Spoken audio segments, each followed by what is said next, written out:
Steve screaming match. This. I'd like to actually know a little bit more about it. I heard Steve Langford mention it in the news. Yeah, I heard all about it. I heard about it. I think when I might have called John or somebody, maybe Ross, and I said, so what happened, Steve? I don't think anybody was there at the time. It was like me, Will, and someone from Laura's office there at the time. It was the end of the party. Which was around what time? Midnight, I guess, 12:30. I don't know. It gets hazy, but I was wearing that gray suit with the red tie. So as I said to you, I mean, we were saying Pee Wee Herman was being floated around quite a bit, but so the end of the night, we're sitting there, and Ganji makes 5 or 6 comments that I just ignore. I don't even say anything about them. And then on the 6th one, I just said, "Hey, Ganji, you made the joke 5 times. Now why don't you let it go?" And he makes another one, and then I said, "Hey, Ganji, you know what? I don't really like you, and you keep making these comments, and I'm trying to ignore them." And he makes another one. Now, Will is dying laughing while this is going on. Which doesn't help. No, which doesn't help. But Ganji thinks what he's saying is really funny. So now I start getting mean, and I'm like, Ganji, Will's not laughing because he thinks you're funny. Will's laughing because he knows how much I hate you and that I'm getting bottled up right now and you keep doing this. And he kept doing it. So then I got up and got in his face a little bit and I was like, Ganji, just walk away. Really, I don't like you. Like, shut up, And he just kept going. And then, so I walked away. Ganji, what did you say to Steve that upset him so much? I don't even know. And Steve should just grow up. He's acting like a little baby. And that's the biggest problem here. Let's work this out. Let's work this out. Come on, man. He's a little baby. Shut up, Ganji. I was trying to be adult about it, but you know what? You weren't, so fuck you. I don't need your shit. You were the one, Ganji. Was I sitting there minding my business, or was I talking to you? Was I provoking you in any way? I didn't know you harbored these ill feelings towards me. Well, I told you. Maybe you should have said something. No. You said something when you were all drunk and obnoxious. Maybe you should have said something a little bit sooner, and I wouldn't have said anything. Excuse me, I wasn't drunk and obnoxious, Ganji. Yes, you kept making fun of me, and I politely and calmly, as will point out, or Rich will, I said, Ganji, please stop. I thought we were friends. I didn't realize. Oh, and then I told you before things got out of control that we weren't, and you continued. Yeah, but we were just busting balls. No. You were busting balls. I was saying, Ganji, I don't like you. Stop this. We were all busting balls. It wasn't just me. Everybody, we were all busting each other's balls. We just said there was 3 people there. Will, who knows I don't like you and is an asshole like that and tried to provoke the situation, and you. You know what? Then he did a good job. What? You know what? Then he did a good job. He provoked the situation. Yeah, and I was telling you that that's what he was doing. I'm going, Ganji, he knows I don't like you, and he knows I'm going to flip out. And you just kept laughing and doing it. I didn't know you didn't like me. I told you right then, Ganji. Calmly, I said, Ganji, I don't like you. Please stop this. And then I said, in fact, Ganji, I hate you. Please stop. 60 in 2 seconds. You you went straight from, Ganji, stop. I don't like this. I let you say it 6 times before I even mentioned anything, Ganji. Well, how am I supposed to know you didn't like me? If you didn't, why didn't you say something 6 months ago? I just said, why? I never even see you, Ganji. Who cares? You know what? That's the thing. You should have opened your big mouth. You're a big pussy. And you sat there for a year saying you didn't like me to everybody else except me. No, just to Will, my friend, who I sit next to every day at work. Ganji, we were doing fine with you not knowing that I don't like you. All right, so why would I say anything about it? You did like me. I would have never talked to you at all. I would just walk by you in the hallway. Okay. I would say, hey, Steve, how you doing? Hey, Steve, good morning. How's it going? I don't do that to people who don't like me. I tuned into the wrap-up show yesterday. Did you hear any of it? No. You know Steve Brandano, who hosts the Intern show? Of course I know Steve. He hates Ganji. I didn't know what this is was. That all about? It's like a huge thing going on, and I was like, wow, Steve Brandano has a lot of thoughts about people. And why does he hate Ganji? From what I understood, Steve feels Ganji ridicules him and then doesn't stop. And he doesn't want to be ridiculed by Ganji. Which is funny. Nobody calls Mike Ganji Mike. They call him Ganji. What is a Ganji? Become a Ganji. Ganji. So I just thought it was interesting. Like, I never know about these fights. That's why I have to continue having this Christmas party every year. Something good comes out of it every year. Things come out of it every year, yeah. Last year it was Benji's girlfriend was wild. We all thought she was wild. This year, Steve Brandano has a feud with Ganji. Who knew? And how long has this been going on? I don't have a feud with Ganji. I just don't like Ganji. Yeah. But how long has that been going on? I haven't liked him for, I don't know, a long time. I don't know. You didn't hear them going at it? But here's what happened. So at my party, Steve decided, to be fun and dress up with a suit and a red tie. And yeah. A couple of people said to him, hey, you look like Pee Wee Herman. And, Steve thought it was funny. And I agree, yeah. Then, of course, Ganji, being so original, comes up to Steve and goes, hey, you look like Pee Wee Herman. Does Ganji know he's hated by Steve? Well, he didn't know this. And so a couple of times, Ganji keeps saying it over and over again, evidently, at the party. And so Steve finally said, Mike, I don't like you. Please leave me alone. And Ganji, I guess, was drunk and didn't really understand. He didn't get it. He didn't get it. He was like, wow. He just kept going on about how he looked like Pee Wee Herman. And then it came out on the wrap-up show that Steve hates Ganji. Like, just dislikes him. Oh, and it was kind of funny because, like, no one really dislikes Ganji. No. I'm not thrilled with him, but, I mean, nobody really dislikes. But, like Steve he's just rubbed the wrong way by Ganji. Wow. It's pretty interesting. Like that, I would never pick, like, that scenario. You summed it up very well, though. That's exactly it. Yeah, well, I got to the bottom of it because I was intrigued when I heard them on the air. Yeah, I understand JD not liking Jared. Right. But That's I don't understandable. understand this. Yeah, but it's not the same thing as JD not liking Jared. You were completely unaware that he didn't like you. Absolutely. When did you first start really kind of disliking him? At Will's wedding. What happened there? Now, I had just broken up with my girlfriend, and at the time, I guess at Will's wedding, Ganji and I were really the only single guys that were there. Right. And so we went to a And bar. up until this day, you didn't have any feelings really about him. We never even talked. Like, Right. we work here, but he works at TV. I don't really ever see him or talk to him. And so, I don't have a relationship with him at this point. Right. We're the only single guys after the ceremony, so everybody's way drunk now, but we went to another bar. And then I get to, and Ganji's just, like, going at me about how, I don't know, he's gonna pick up women and, like, I don't know. What? He was just I know what you mean. He was because just getting on me about it. When Ganji was younger and I used to see him more around here, now I don't. I've created a job where I don't have to see him. He used to, like we'd have Tori Spelling coming up, and at the time Tori was on Beverly Hills 90210, and he'd And say this to was me, his dream girl. Yeah, and he'd always say to me, like, I can get her. If I could meet her, I could get her. If I could meet her, I can get her. And meanwhile, he was getting no one. He didn't get anything. And that's the thing what Robin said about JD and Jared. It was like, if Jared was saying that to me, then I could be like, okay. But this whole thing, like, what? I don't even remember. Was he bragging to you? No, he was just more making fun of me. He wasn't even saying, like, I'm a ladies' man. He was just making fun of me. And I'm like, what is planet this? do you You're make fun of me? 15 years older than me. You're 200 pounds fatter than me. And you're making fun of me. And what was he making fun of precisely? That you were alone at the wedding? Yeah, I can't remember. It was just because like... it was probably nothing. That was the Right. thing. It was probably a nothing comment that in his drunken mind he blew up. And I you keep think- saying, like, in my drunken mind, I'm blowing up right now, Ganji. It has nothing to do with You being kept saying drunk. he's sort of I know, but you can't even arrogant. remember what I said. That's the thing. It was from 3 years ago. He's saying the gist is that you're arrogant. That, in other words, for a guy who doesn't get any pussy, you're always sort of like, I'm a good-looking guy. Do you ever look? Honestly, do I ever do that? Listen, Ever. when Yes, I you don't do it know. all the time. I was a goof with Tori Spelling. That No, was but you've done it with 50 other years girls. Ago. No, I know. I really don't. her, I could get her. As a goof, I'll say that. Sure. right. But the point is, you're goofing with me, who we don't have any kind of relationship at all. So all it is a guy that So I did he don't know goof on making you? fun of me. What was Yeah. the latest incident with this Pee Just Wee the Pee Wee Herman? Herman thing. And once again, I let it go 5 or 6 times. It's fine. Why But do you have then- to keep nudging him with this Pee Wee Herman thing? Because it was Will and I sitting together, and we were all good. Will was goofing on me. We were goofing on each other. We were just. I thought we were having Was a I good goofing time. on you? You know what I mean?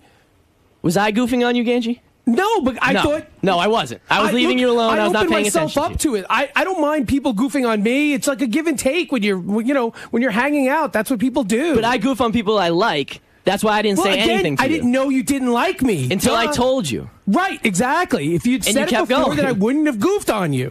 But once he said he didn't like you, why did you keep goofing on him? Well, because again, I didn't know he was even being serious at the beginning. Right, sometimes a guy will go, I don't like you. Yeah, exactly. And I didn't know he was being serious. And then once he was serious, I got all serious and I was like, well, Steve, hey, I like you. Why don't we work this out? And then he blew up even more. Yeah. Hey, look, and at the end of the day, I should be pissed at him because every time Why? that because you're an asshole most of the time. Every time you're around drunk, there was a day, and you know me. I'm not a violent guy. I don't like to get into fights. I don't like confrontation. Yeah. There was a day that I almost punched the shit out Was of him. that the beer pong? The beer pong. You know we have tape of that? Yeah, we have tape of this clip of him being a dick. Wait, at let beer me pong. explain this I was before you play it. let What me happened at explain beer it. pong? I was the stage manager for that show. Right. We had to stop down for production, so I had to go in and stop the action so the cameras can reset and do this stuff. Steve just That's not all what of a it sudden was. blew up. No, it absolutely was. It absolutely was. I had to stop down What production. did you think it was, First Steve? of all, Howard TV gets us there at 11 o'clock, start in the morning, starts giving us drinks. They fall behind in the production. We don't even get started until like 3. Well, so I'm now sorry, we're it's in a the production. final. We had issues. Okay, well, you guys were giving us beer, so we've been Right. drinking since 11. It's now 6:30. Right. And we're in the last game of beer pong where it's Will and I are playing for the championship. Now, whether you care about that or not is another story. But Will and I both care, so we're playing each other to win. And they go, all right, guys, we're going to have to do a coin toss now because we're out of time. I Fuck see. you. We want to finish the game. You So know? what happened? You Look- started fighting Oh, with I mean, Ganji? and I'm loaded at this Let me point. hear this I mean, fight. Let me loaded. hear this. I was so close to punching him. So close. Let me hear I the wish you fight. would've. Let me hear the fight. Play it for me, please. Ganji, you're a fucking dick. Ganji's a fucking dick. Fuck you. Fuck you. Oh, a fight. Hey, A guys. fight on the floor. Everybody. A fight on the floor. What? You got another interview That's what I to do, like to Ganji? see. Hold on. Ganji's got another interview to do. Hold on. What? Thank you, Ganji. Thank you. Look what's going on, Ganji. Look what's going on here. Why aren't you saying anything? I find Ronnie really annoying interrupting Why the is fight. he in the middle of all this? All right, thank you. So if anybody should be pissed at anybody, it should be me pissed at him. I'm trying to do my job. So why did you think that guy likes you, Ganji?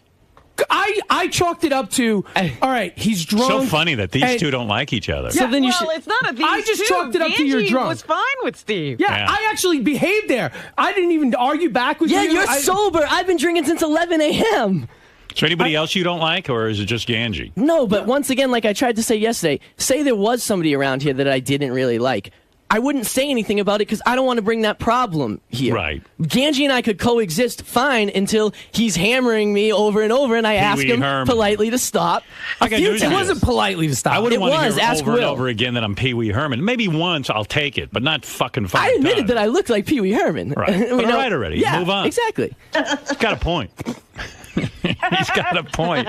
You were just goofing around. Look, again, I could take it just as well as we all No one you was can't. giving each it, other. Ganji. No Yes, I one was can. giving it. Ganji, you're the only one giving it. Will and I were goofing around. And the other thing is, Will knows because. You know, Will sits next to me for 5 years. Will knows the way I feel about Ganji. So Will knows that I'm gonna blow up if this keeps going on.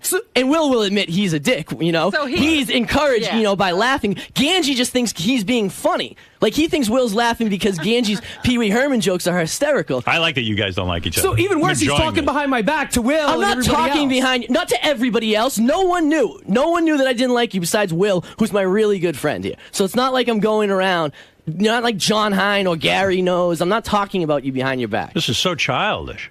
Is there? What is it? I don't understand. I mean, it's not like Ganji did anything to you. No, but I've Robin, never it's- been. I think in my mind, I've always been nice to him. Every time I see him, No, I say you've never hi. been nice to me, ever. We Steve, what never do you- talk, Ganji. We never, ever talk. So based off the 3 times that we've hung out together, Will's wedding, beer pong, and this the Howard's party. It's always gone wrong. I mean, yeah, or at least... 3 times in 10 years you hung out with this guy, and every time it's a miserable And situation. as I said at your party, I think I handled myself well at your party. I tried to, you know, I even said we're at the holiday party. Let's not do this. It's going to get bad. And Well, you said you were yelling, let's not do this. It's going to get bad. As I'm saying, hey, Steve, I really like you. Let's work it out. no. Let's I was yelling it when you were doing Pee Wee Herman. No, and then no. afterwards, when you start giving me, I didn't know that. You don't like me. yeah. Let's work this out. I'm like, why? Why would So I how, work what it do out? you just don't want to be around Ganji at all? I'm not around Ganji. Right. So- But you're letting him know you don't like him. He rubs you the wrong way. The 3 times you've ever been with this guy, each time he's a fucking obnoxious asshole. Exactly. And if you're gonna bust someone's balls, you should be friends with them first. Yeah, get to know the guy. And there's before you nothing that bust makes. I'll and take there's him out to nothing. dinner. There's nothing that you should think that we're friends. I don't know how you would ever think that. We're at the relationship where you can bust my balls over and over and I over. assume that we were, but Plus, okay, probably I'm sorry. Probably chicks were around. No, There wasn't. No, I just dislike Ganji. Right. No, I'm just thinking he shouldn't be calling you Pee Wee Herman in front of chicks. No, I wouldn't. I probably wouldn't have done that if there was chicks around. Right. He probably That was would. the thing. It was guys. It was just a couple guys. You know what I mean? Right. It was just us guys. He's not hanging like a around. dick in the hallway when he sees me. I just don't want to be made fun of All by right. Ganji, and I don't like him. Well, it's fine. I'm glad I know I'm trying now. to think if I at like least. Angie. And stop with like it's a big thing. Like, okay, now I'll never talk to you anymore. No, like, I'm not, okay, look, done, if I have done. to deal with you, but I'm not going to say hi to you every day I see you. That's fine. That doesn't bother me in So, any way. If I have to deal with you for work, it's fine. I'm a professional. But otherwise, By the way, you we're should not be going to. jealous that he looks like Pee Wee Herman. Pee Wee Herman's skinny. You got to lose some weight, dude. Oh, I can't believe I hate you. I hate you. Why would you say that? Every time I see you, I'm making fun of you. You must hate me. Right? That's exactly the same situation. Steve's a little sensitive. I know he is. Well, what can I tell you? All right, you two maniacs. We now have a new feud. Ganji and Steve Brandano. I don't know how to resolve this one because it's just a personality. You know thing. what? For such a young guy, though, you seem to hate a lot of people. Don't you hate Steve Langford, too? Yeah, and I have a good reason to hate Why do Steve you hate Langford. him? Remember, I went to that Rolling Stone concert. My girlfriend was a teacher at the time. I said, my girlfriend doesn't want to be interviewed at all. Right. And all he tried to do was interview her the whole time he was there. That's pretty obnoxious. Yeah, it is. So that's it. He also hates a lot of other people around here. Who? I heard you hate Richie Wilson. I do not hate Richie Wilson. I like Richie Wilson. It's not what I just I had a heard. party a couple weeks ago and invited Richie Wilson. All right, that's not what I heard. I like Richie Wilson quite a bit. We've hung out quite a bit Does he make fun of you? No, but if he did, it would be okay. All right. I like Richie. Yeah. No, I don't have Who a do you problem with hate any- more, Ganji or Steve Langford? Steve Langford. Yeah. No question. Steve Langford has no soul. Ganji's a good guy. He just He's a douche. insults me, and I can't understand it. Steve Langford's I awful. didn't think I was insulting him. That's what's funny. I really didn't. Well, I thought I was try to being try to be friendly with somewhat him. empathic. All right. And when someone tells you you're insulting me, please stop. You might want to Absolutely. please stop. All right. I'll take a note of that. All right. I'll take a note of that. You like Lisa Taking a G? note. Yeah, Lisa G's a harmless person. She's annoying sometimes, but she's harmless. I don't Right. hate her by any means. Did you used to hate Sal, too? Yeah, a long time ago, Look I at this kid. disliked Sal. Yeah, but Sal admitted that was something that he was doing, and What did he do to you? He would just go like, "Hey, Steve, how was your weekend?" And I'd be like, "Oh, it was good. We did blah blah," and he's already walked away. You know what I mean? So it's like, dude, don't come ask me how my weekend was. And he admits that, and Sal and I are good buddies now. He's always the comedian, like Sal. Yeah, but he's adjusted. He's in therapy and stuff. All right, very nice. All right, great. He'll go to therapy and won't make phony phone calls. All right, thank you. All right, Ganji, try to straighten yourself out. And Yeah, thanks I'll for try the to- party, Howard. It was a great You're time. welcome. It was a good time, except for when Ganji insulted you. It was a great time. I had a good time with Ganji. I sat and talked to him for a while. We did. We had a nice long Did you talk. have a good conversation with Ganji? We talked about how hot Beth looked. Yeah. That was like, We spent a lot That's of- right. I remember Yeah. the question. Do you ever get tired of looking at her? And I said, no, I don't. yeah, she looked good. Yeah, she was looked half good. naked. Yeah, she had half her dress was off. Yeah, her asshole was hanging out. Yeah. She was- What? Hey, easy. No, it's fine. That I was- know. She looked good. All right, thank you. Good. It was very good. He Good says fun. to me, you ever get tired of looking at her? I go, of course not. How would you get tired of looking at her? You have to be dead. Oh, my goodness. Well, I enjoy it. I like my wife dresses up in outfits. I like it all. I'm very grateful to be with her. I don't take her for granted. Steve, Yes. did you see the other side of this issue while you were talking to Howard just now? No. What's the other side? No, that, he brought up all these people that, you dislike. Are you... That's not true. He brought up Steve Langford, who I dislike, who I've admitted to. There's nobody else that I dislike. But he was pointing to the fact that maybe he even said it, maybe you're too sensitive. Do you see that at all, or do you think these are all yeah, valid? no, I think I could be sensitive. Yeah. But the point, Greg, is please stop. Don't do this. This is going to get bad. I don't know how else you handle that. You Right. know? You can I mean, only that's the warn way I someone did it. so many Yeah. times. Yeah. So, I may be sensitive, but I don't think... there's plenty of people that I'm friends with that have said way worse things to me than Ganji have, and I'm still friends with them. So I'm not that sensitive. So again, that argument, everything seems to be out on the table now. There doesn't seem to be any discrepancies about, where each person was coming from. But Yeah, no, it seems like, all right, look, I know he hates me now, which is fine. I'm glad to know, because I won't waste any energy like trying to forge a friendship thing. I don't want to sit there and waste time every time I see him to be nice and cordial. I can just say hey and just move on. I don't need to deal with that anymore. now, from your perspective, you saw it as guys busting balls, and Yeah. that was it. Look, we do it all the time around here. That's what we do. We all, like, when we're all together, we just bust balls, and I thought that's what we were doing. I didn't think anything more than that. I didn't think I was being extra mean. I didn't think I was being a dick. I thought we were all just goofing around on each other. And like I said, I have a good sense of humor. I can take it when somebody does it to me. I expect everybody else who works on the show would be the same way, because that's what this show is about. And I feel like when you don't, I kind of think differently of you. I wasn't sure. I thought he'd have a sense of humor. Now, you mentioned yesterday on the wrap-up show that he's condescending. That was a point that didn't really get addressed. Yeah, that's true. How do you feel? You just feel that because he's been here so long that he talks down to some of the young guys or views them as kids? I don't know. Was Yeah, one... he talks to me like sometimes like Gary talks to me. Gary, who I work for, like, and respect, you know what I mean? None of those things. I don't work for Ganji, I don't like him, and I don't respect him. So it's fine for Gary to talk to me. Gary's a mentor to me. Ganji is not at all, so don't talk to me like you're a mentor. Or some type of elder statesman when you I really... don't even know what Ganji does at all. And it definitely doesn't have anything to do with what I do. Now, you've been with the show for a long time. You've been in Steve's shoes before. Has there ever been anyone in your past that you've had limited interactions with, and when you guys do hang out, they tended to bust your balls and you sort of formed the same type of opinion? Can you relate to his? Not really, no. I mean, I've been here a long time. I mean, look, I've actually worked with people who I was close with here and would bust my balls, and sometimes would bother me. So, I could maybe say they bother me, but I would tell them that they were bothering me. I would tell them that I was I was getting mad. I would let them know that for some reason, like if something happened, 3 years ago or 4 years ago at a wedding, I would have said something.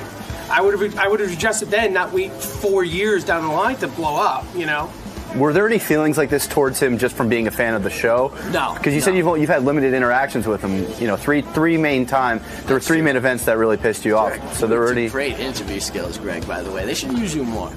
See, I told you I don't just say how did it go. Is preventing you from stepping up in Howard TV? It might be. I'll just hop on that train. No, I didn't know. I mean, besides the Seinfeld tape story, and that's funny. I don't think his show status does not affect it in any way. He's just been 3 for 3 and annoying you or needling you for unnecessarily without really knowing you as a person first. And by the way, the beer pong, I will admit, I mean, I was out of my mind drunk. We've been drinking since 11 a.m.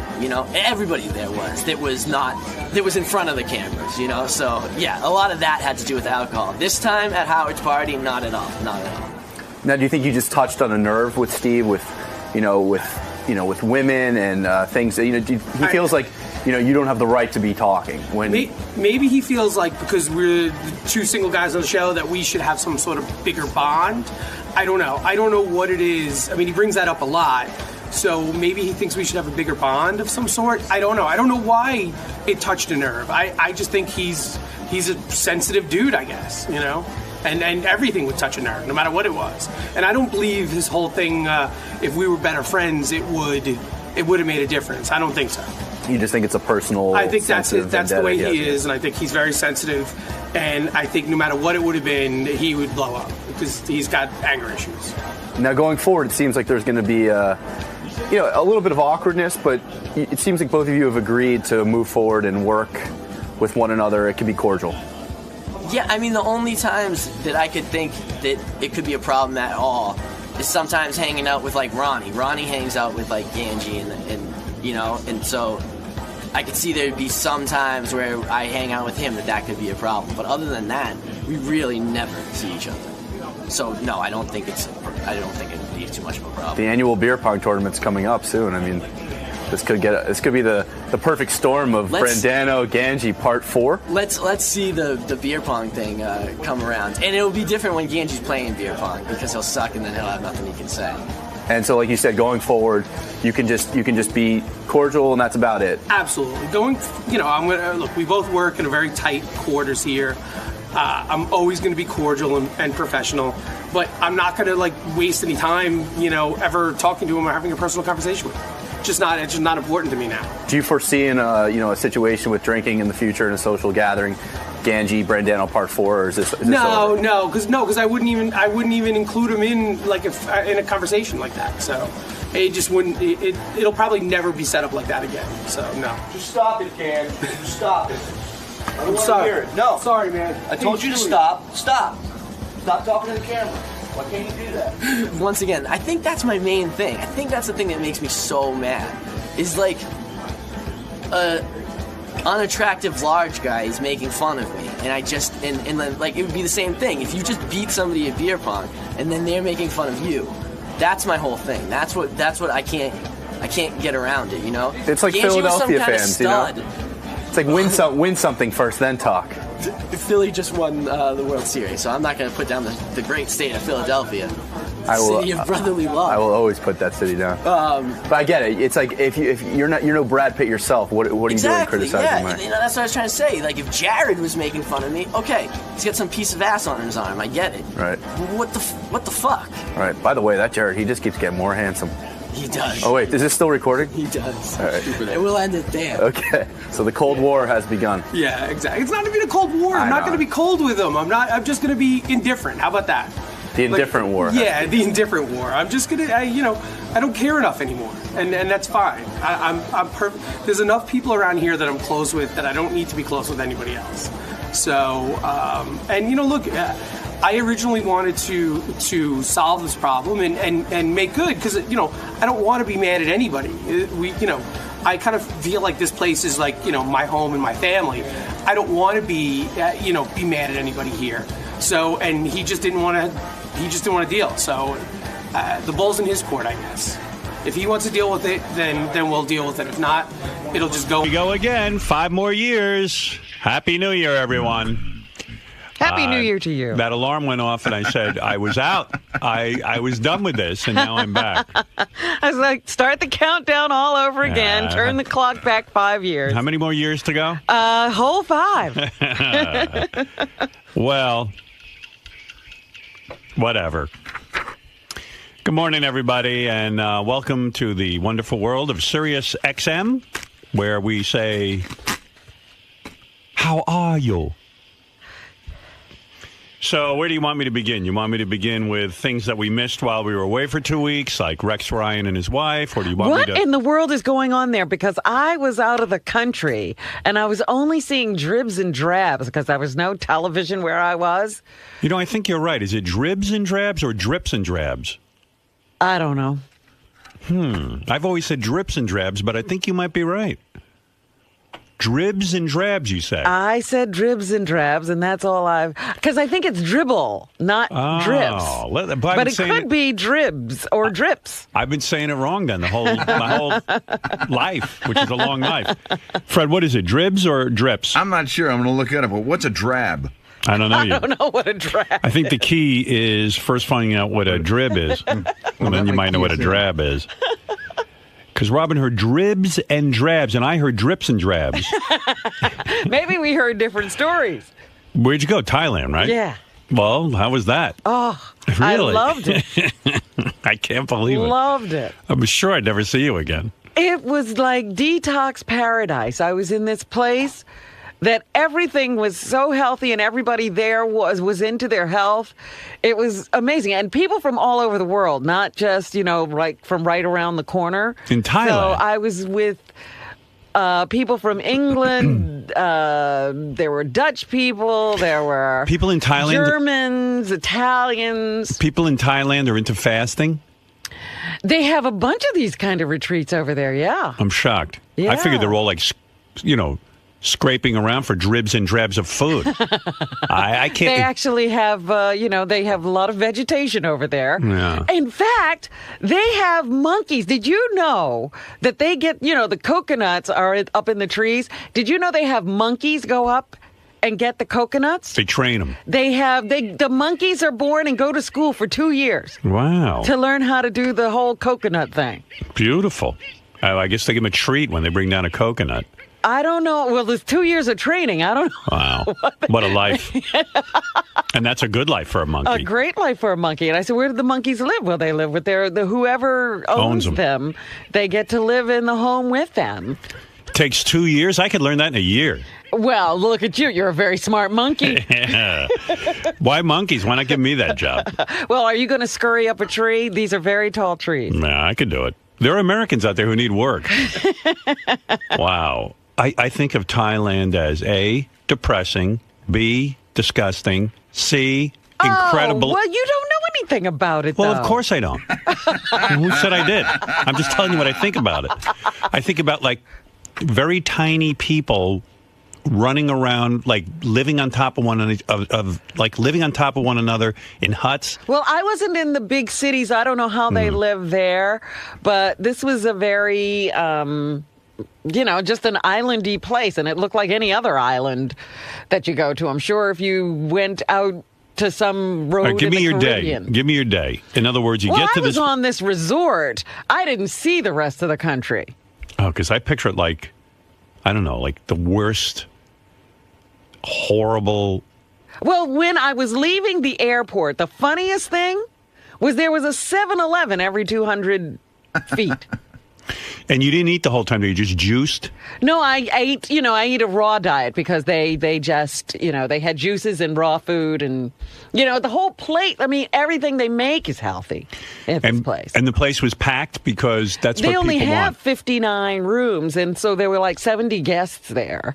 And they had, there was a couple of restaurants on the resort. Do you enema? And they had colonics. They had all kinds of massage. They had all kinds of doctors. You could get acupuncture. You could get Ayurvedic medicine. You could get regular Western medicine. And they're all Thailand guys? No, they were from all over the place. Oh. Yeah, Chinese doctor was Chinese. And who runs this thing? I mean, A couple of people created, and then they brought in some hotel guy to create the hotel. But the philosophy came from them, and even the chef. Everything. Like it has to be healthy. No. That's the first. His food has to be healing. Wonder why they do that in Thailand. Like, why not have that happen in somewhere else? I don't know, but it was amazing. I figured you're the only one who would fly to Thailand to get this treatment. I was like a short timer. Most people go there and stay a month, and most of the people there have been there over and over again. Like, I'm a late comer to this. They knew about it all this time, and they've been coming there for years. I watch day after day people coming in, and the staff hugging them because they recognize them and know them from the year before. So people will come there and stay for a month or two at a time. So rich people go there and they pay them to like basically starve. They pay. No, not everybody's on a detox. Oh. They have several different menus, but you can also have, like right in the restaurant. You don't have to say, please don't do this or that. They have something there for everyone. They have a pool? They had a couple of pools. The beach is right there. Oh. Wow, I had no idea. Yeah, there was everything. Big sauna cave. Pool have water? Yes, the pool had water. They had one you could do laps in and one you could just wade in. You were in the waiting more pool. people working there than guests. You were in the waiting pool because No, I didn't you go don't to swim. the pool. You didn't go to the pool the whole time. No. There's a beach there, too. Did you go to the beach? I did go to the beach. Did you go with Judith? No, she couldn't get a flight. It was so late. It's hard to get flights over there. And everything was booked up by the time she was You're trying kidding. to... That many people want to go to Thailand that she couldn't get a flight. Yeah. It's Oh the my busiest God. time. It's their season. The season starts in Crazy. December. It's fucking crazy to me that anyone would want to go to there. Once I got there, another friend of mine called and said, a friend of mine is going to the exact same island that you are. They didn't wind up at the same resort because there's a lot of resorts and spas there. And are there bugs and shit in the room and fucking disgusting No. flying I things? had my own little house, my own little hut. A hut? Yeah. And the bathroom is sort of like an outside thing. Did you meet But it's- people there? Yeah. Did you meet... Were you the only black person there? Yes. I knew that. But there were Asians, there were Right. Indians, there were people from all over. Were they all fascinated with you because you're black? Nobody cared. Look at her. This is first time I see black. She must work here. The Indians were looking for the rest of their family. Oh, yeah? Where's so-and-so? Where is our large family? Keep an eye on her. We need a table for 8. Did some of the people want to like touch your hair because they never felt the black? One of the I was Thai kidding. people finally, like one day I was in a colonic room Mm-hmm. and this Thai woman was talking to the nurse and the nurse said, she's asking about your hair.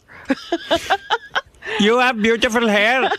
May I touch it? Well, the Thai people don't talk like that. That's the Indian people. Well, that's everyone outside of America to me. May we touch your hair?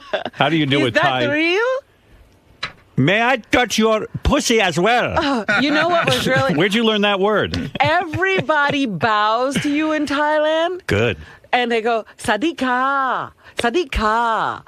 Do you need Sadika. Sadika? Yes, ka. Good morning, ka. You know what that means? You rich fucking asshole. What are you doing in Thailand? And by the end of the week, I was bowing and going, Sadika. Fuck me, suck your dick.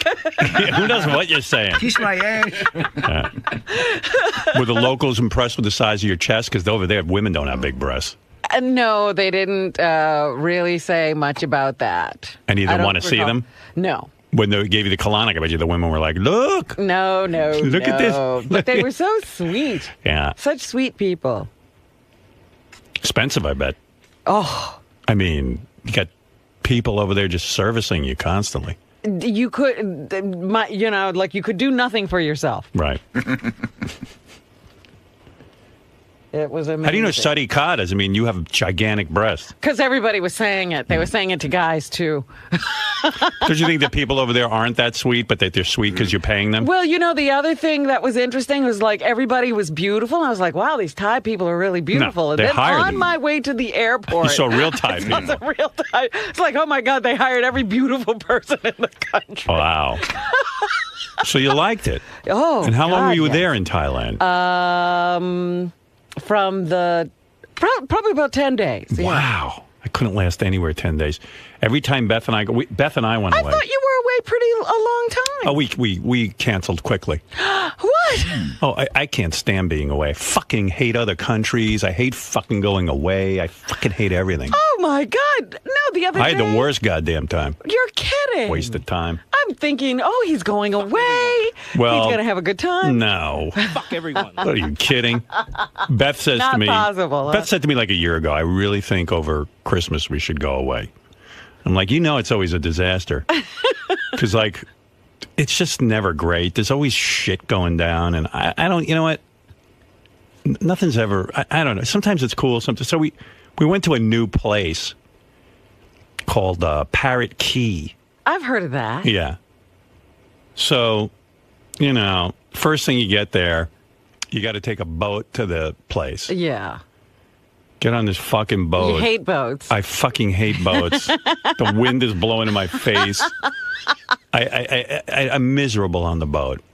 But okay. But is it a long boat ride or about 40 minutes? Oh. Seemed like an hour or two. It seemed much longer. Captain, this guy goes, we can't leave. I go, why can't we leave? I have to wait for crew. Oh.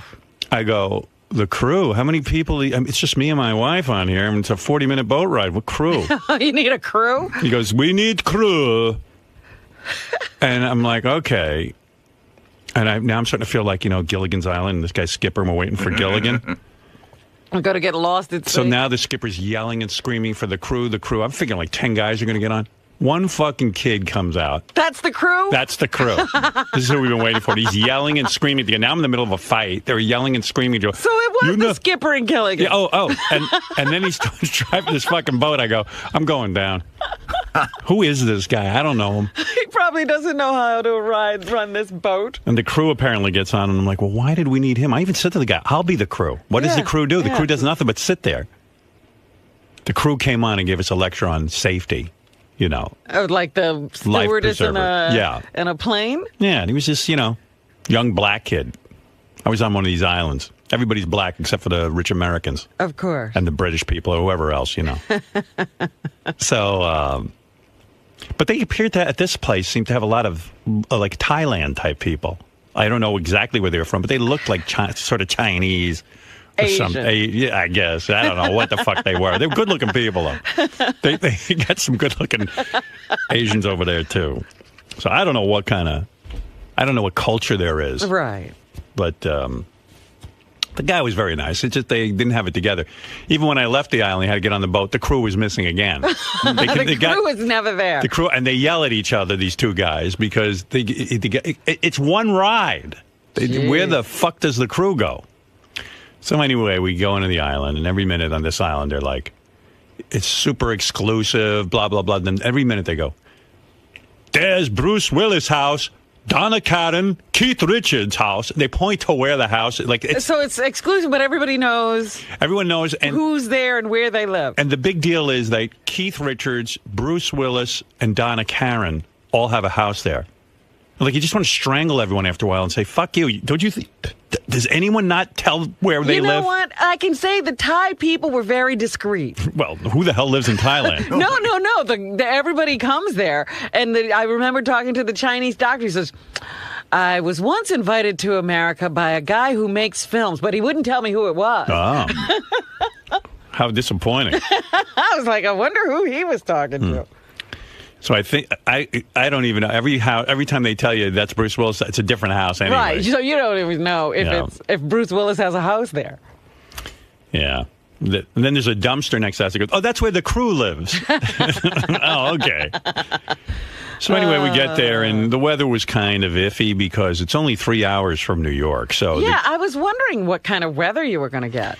Every day was very windy, very, very strong winds. So we bundled up by the pool. Oh, God. But, of course, the day we were leaving, it was very nice and calm and 80 degrees. Geez, see, you should have come to Thailand with me. It was 85, 90 degrees every day. Yeah, but how long were you on a plane for? 16 hours to Hong Kong, and then 3 hours to Koh Samui. Yeah, that is not going to happen. Not with you. Koh Samui is not in my future. So I... That's what I was sitting there going, he could never make this. Koh Samui sounds like death. Baba Booey. Koh Samui rhymes with Baba Booey. That's true. Fafafuhai. Baba Booey. Joey Boots, by the way, very busy Times Square New Year's Eve getting himself on TV with Baba Booey. I'll play this for you later. Yeah, fabulous stuff. Baba Booey. Anyway, so then we get to the island, and they bring us to our room, and the room was just so fucking depressing. You know, kidding me? I've got a pretty nice apartment and a pretty nice house. Yeah. So it's like, you know, knock my socks off. Get in this fucking room, it's just like, whoa. Oh. So I was like kind of bummed about that. Yeah, but I put on, like, I didn't want Beth to get bummed out, but I was thinking, gee, this ain't much of a vacation. Being locked in a little tiny room, like, there's no way for me to take a dump. Even you like just a room? I'm gonna be right, I'm gonna be right on her fucking top of her head taking a dump. This is gonna be a disaster. And I'm telling you, I wasn't being a snob. It was kind of a close quarters. So I'm sitting there. I call the travel agent. I go, hey, dude. What were you thinking? What do we have here? You got any better facilities in this joint? So he's a good guy, my travel agent. He goes, let me get on it.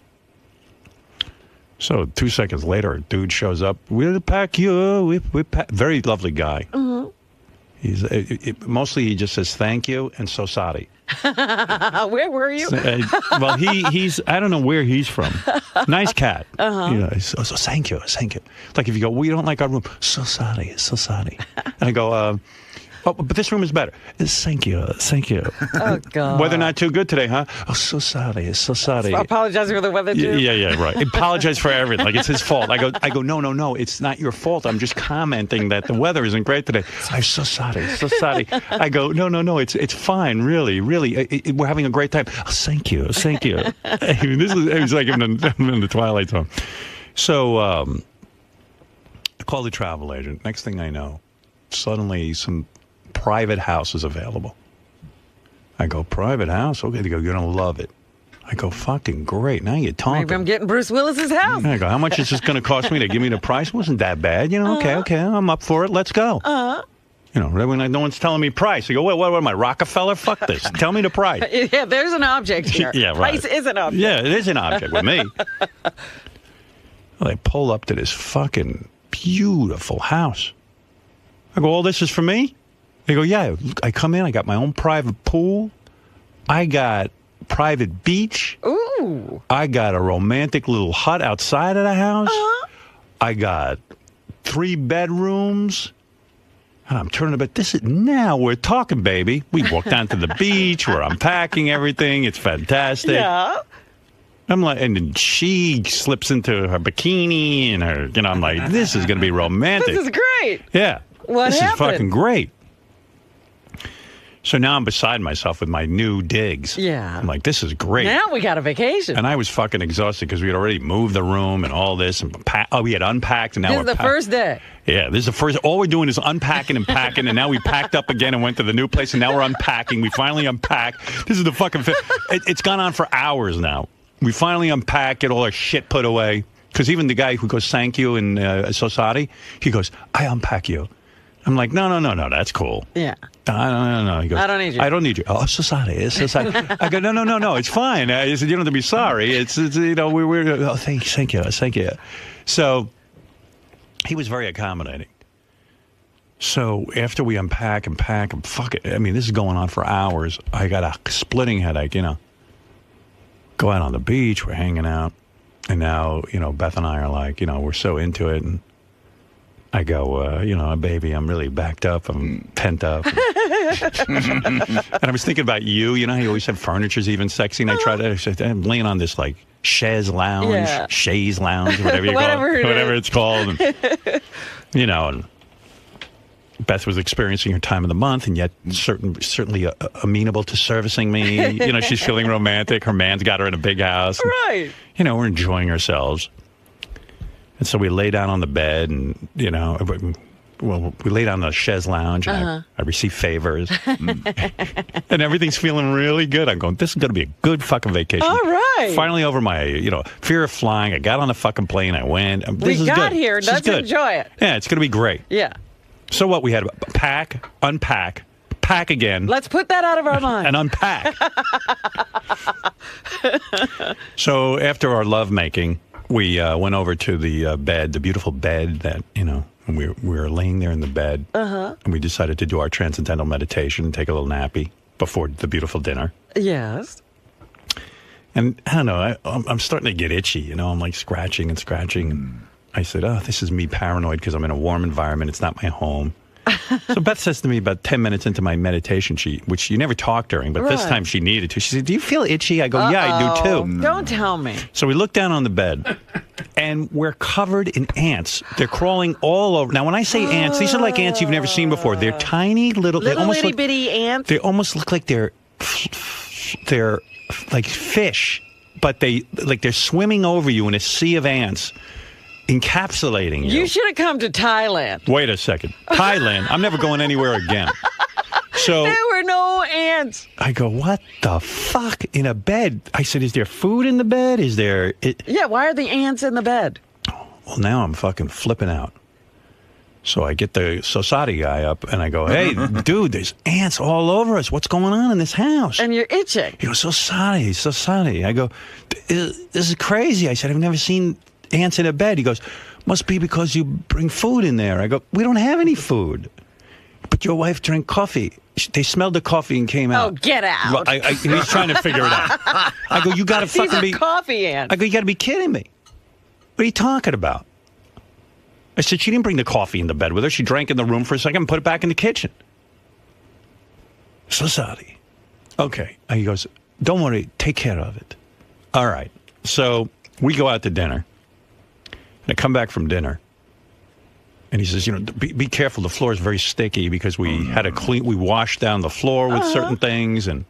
But it's sticky. Well, all I know is I walk in there, and it smells like a hospital. I don't see one fucking ant anywhere. It's like ant holocaust. Is that, they got wiped They must out. have swabbed the decks with everything. I'm sorry. And the smell is a little weird, but we go to sleep that night. And I wake up with a massive headache. And Beth's glands are swollen. Oh, my God. Now we're like, what do you think's going on? I go, so Beth tells me I'm just being paranoid. Now you're poisoned. Yeah, well, we go out for the day. Every time I come in this room, I get a fucking headache because I don't even want to be in there. So then I come back in the afternoon, and I go to wash up, and I take a little washcloth. I pick up the washcloth, and... it's covered in not 100 ants, not 1,000 ants, 1,000,000 ants. The washcloth. I go, these are ants that live on inanimate objects. There's no food. And then I'm realizing maybe it's because I wipe my mouth with toothpaste. Oh, stop. And I think they eat the toothpaste. Oh, these are starving ants. These are fucking crazy motherfucking ants. They're back. So I call the Society guy. He goes, oh, Society. What day is this of this vacation? This is day 2. So, Sadi, you must use toothpaste. No. He goes, so, Sadi, I get rid of ants. So, okay. I go, okay. Come back after lunch. No fucking ants. Okay. Sit down at my computer. Now there's ants all over my computer and ants all over the desk and all that. And I tell the guy, and he goes, don't worry, I got rid of all that shit. But you never saw ants like that. They're not even looking like normal ants. If they were normal ants, I could handle it. They look like flying you fish. You could predict what they were going to do. They're whacked out of their fucking skulls, these ants. They're fucking crazy. You can't even predict these ants. Because these ants are going to places where there's no food. Yeah. They had a jar of nuts there. I had them remove the nuts. I had them remove everything. I said, this is crazy. I hate this fucking place. So anyway, they come in. I don't know what they did, but now I got a more massive headache than ever because the place stinks like a hospital. I mean, like, there's so much. I thought it was like a ant repellent. Who knows what it is? Yeah. So we're there, and I wake up with a bigger fucking headache, and Beth's got bigger swollen glands. So Beth says, "Let me look in the garbage." Oh God. She looks in the garbage, and she finds cans of this shit with a big X on it. And that's what they've been putting in the room? Some kind of insecticide that they're treating this room with to get rid of these ants. Right. So I call up my travel agent. I said, listen, no mas. I got to get out of here. I said to him, look, I got ants up my ass. Oh, my goodness. They're spraying me. I got massive fucking headache. I got to get out of here. Now I'm only 3 days into the vacation. 3 days, and I'm ready to get the fuck out. Jeez, Howard. I said, can you get me a flight out of here? Let's go. Well, they call up. They tell me when to leave. So, okay. But they said the nearest flight was 2 days. I said, I ain't staying in this. I read. Beth took a picture of the can of shit they were spraying. I'm not even sure if it's legal in the United States. Right. It might be your old DDT. I got to bring in. I think I'm living proof that you can live through DDT. I'll tell you how bad it is. You know when coal miners go down into a coal mine? The canary. There's a canary. If the canary dies, it tells you what? Right. The air is can't go. The air is bad. That's how the coal miners know. Well, Beth on day 2, and now we've been sprayed to death. She sees a cute little salamander, about half-inch long, beautiful, in the bathroom. She says, "Honey, would you go in the bathroom and help the salamander out the door?" You know, it was having trouble. Right. I said, the salamander is probably getting sprayed. Who knows? So I go in the bathroom with Beth, and I take my towel to scoop up the salamander, and I see he's stuck to the wall. Oh no. He's completely emulsified into the wall because he probably ingested everything we're breathing. Oh, and he's now melting. I said to Beth, with the canaries in the coal mine, there's your canary. And she's upset because she loved the little salamander. And he's dead. I said, the ants aren't dead. The fucking salamander is dead. It's funny, right? You guys are dangerous. Oh, I'm dangerous. What did I do wrong? You can't go in. Oh, my God. I said, I said to Beth, that Rob must be having a shit time in fucking Thailand if this is Turks and Caicos. Oh, listen to this. When I first got to my hotel, after flying for 18 hours, almost 24 hours to get there. Right. The whole place is on the side of a cliff. And so I would have jumped off. You're constantly walking down to get to anywhere, and then you have to climb up to get to somewhere else. So when you get to your room, there's a sitting area. And then you walk down some stairs to your bedroom, and then you walk downstairs to a dressing area, and then you walk down some more stairs to the bathroom. Right. And so, and they have the bathroom really closed off. And so, everything else is open. Those doors to the bathroom stay closed. Right. So you open up the bathroom, and it's almost like an outside area. Outhouse, yeah. Not outhouse, Howard. They had toilets and running water. But you could see. But it's basically an outdoor place with a cover on. Yeah, you don't want that. Because when you shit, you want to be private. Well, nobody else is around. Well, it's not attached to anything. It's an individual bungalow. Right. So you really have privacy, but they, I guess it's part of their thing to give you this sort of outdoor experience. It's not a view. It's in a bricked-in place, but the covering is not attached. I get it, because they had something like that there. Okay. Yeah. So obviously things are going to get inside. Sure. because they had mosquito coils in there. Yeah, right. Something smoking. Listen, I don't mind mosquitoes. These ants were everywhere. But wait a minute. Yeah. So they had this big, beautiful tub, and I've been like traveling all day. I feel yucky, and I look at the tub, and I'm like, oh, you know what? I'm going to run a bath and soak. What was in there with you? And it's beautiful, and it's all, carved, and you can't even see the drain because it's under something. Right. And so I turn on the water, and the water's running, and all of a sudden something hops out. What was it? A big frog hopped out of the drain, and then I was done. I was like, it's enough. All right. The frog has the bathtub. That's his. I have to take a shower.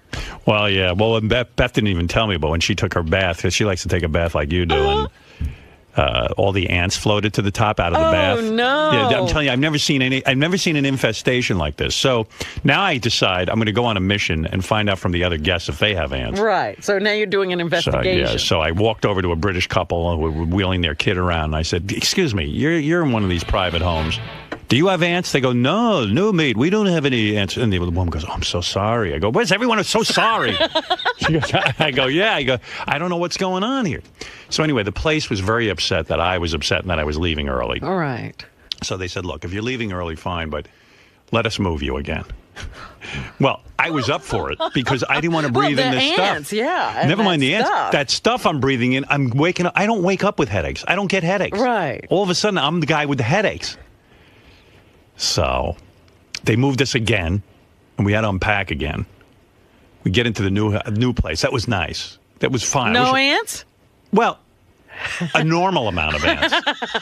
Like just ants crawling out of your sink. Okay. Which didn't bother me now because I'd been in a house that had millions of ants.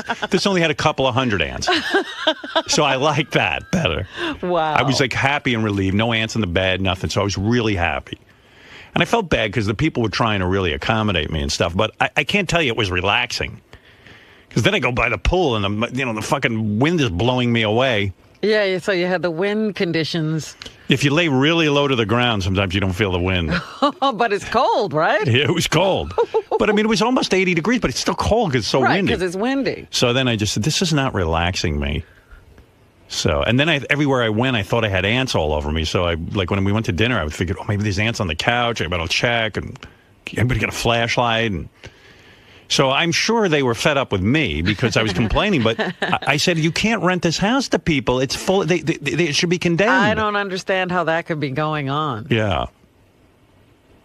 So they didn't charge me for the use of the house for the 2 nights. And then I was like, well, gee, I don't think they should charge me at anything because I should probably go find out what's in this can they've been spraying me with. You think they should pay your medical bill? Yeah, I'm thinking like maybe I should get in touch with a lawyer. I've been so sprayed. Wow. I mean, Jesus Christ. So I don't know. I was bummed out. I couldn't wait to get the fuck out of there. So how long did you last?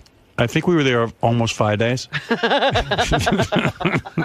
We got home. I was so happy to be in my house. I took a shower. I put all my bags in the garage. I vacuumed it. We washed everything in hot water. You didn't want those ants in your house. No. Imagine I bring a new strain of ants back to fucking America. No way. Killer ants. Killer. I don't think these ants could survive our environment. They need that warm. That hot tropical. Because I ain't never seen ants like this. I've never seen. They don't even look like ants. They look weird. They look like little swimming fish. I don't even understand that. I've never seen anything like that. I think I discovered a new species. They should have your name. Yeah, I don't know. And listen, I know many people who go. I go, do you think Bruce? So I said, Bruce Willis and Donna Karen and Keith Richards are living with these fucking ants? I don't think so. I mean, what's going on here? This is crazy. Some goddamn vacation I had. So, I mean, did they have restaurants and all that stuff in this place, or did you stay in the house? No. In the house. I'm not eating anything in that house. I said, can you deliver fruit and nuts to the house? So even with the ants, they keep delivering the fruit and nuts. I go, stop with the fruit and nuts. The ants are going to attack me. I took all the fruit. I shoved it in this little refrigerator they had where your water's supposed to be. Right. And then, that's another thing. They don't have water. They've gone green, so they hand you a fucking bottle, a plastic bottle that you can keep refilling with water. From where? I said, I want bottled water.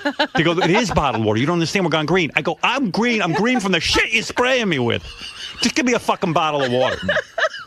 Give me Fiji water. Wow. I'm not, you know what? It's not for me, this traveling. I don't like Well, it. somehow you would wind up in a place where, of course, you Ants. couldn't handle it. We used to go to Mexico. I like that. I'm going to go back there. They started blowing up Mexico with their drug wars. That's what happened. We went to this place in Mexico I love. Then I open up the paper. They're kidnapping everybody. I go, how the fuck am I going there? You know they're going to take me. My luck. So I stopped going there. So I try to find a new place. I go, ooh, only a 3-hour plane flight. Yeah, you were crowing about your plane flight. Only 3 hours. Yeah, well, I kept saying to Beth with this. I said, you understand, the closer you are to America, the worse the weather's going to be. Yeah, It's going to be you very. can't even plan on the weather. I said, don't expect the weather to be great. Yeah. And she was sick of me saying it, like I was annoying her. And then we were there and the weather wasn't great. She was trying to pretend like the weather was great. I said, do you remember what I said? It's iffy. Yeah. My mother used to go, when we go to Florida to visit your grandfather, remember the weather's iffy. So, that's in my head. So I always go, the weather's iffy to Beth. And you could tell the word iffy was just fucking making her mental. I go, I told you the weather's iffy. Iffy biffy. Dippy fippy. Bippy dippy. Whatever that is. So that was my vacation. But then we got home and we had Christmas tree. Now that I'm married to a shiksa, I have Christmas. Sure. We had the cats love the tree. They sleep under the tree. And it was very, very perfect. And we just hung out and did nothing. I was so fucking happy. Just hung out. I played chess. I watched movies. And I was so grateful to be in America with movies and comfort and clean. And I love America. It is clean in other places. Oh, no. I love America. People are lovely. I actually took, because there was no television in this place I went to. They really, you're there to rest. I'm good you're with not that. supposed to be inundated with bad news and all Can of you that have internet? Stuff. There was Wi-Fi. Then I'm fine, as long as I can play chess. And I got them to bring me a TV and a DVD player, and I had brought a bunch you of cheated. stuff with me. Wait a second. What? What do you mean you brought a TV? I didn't bring a TV. They brought a TV. You can't do that. And there's no television, but I could play DVDs on it. So. Yeah, but you're not supposed to be distracted from your enemas and not eating. That's awful. Nothing to do but be distracted from that.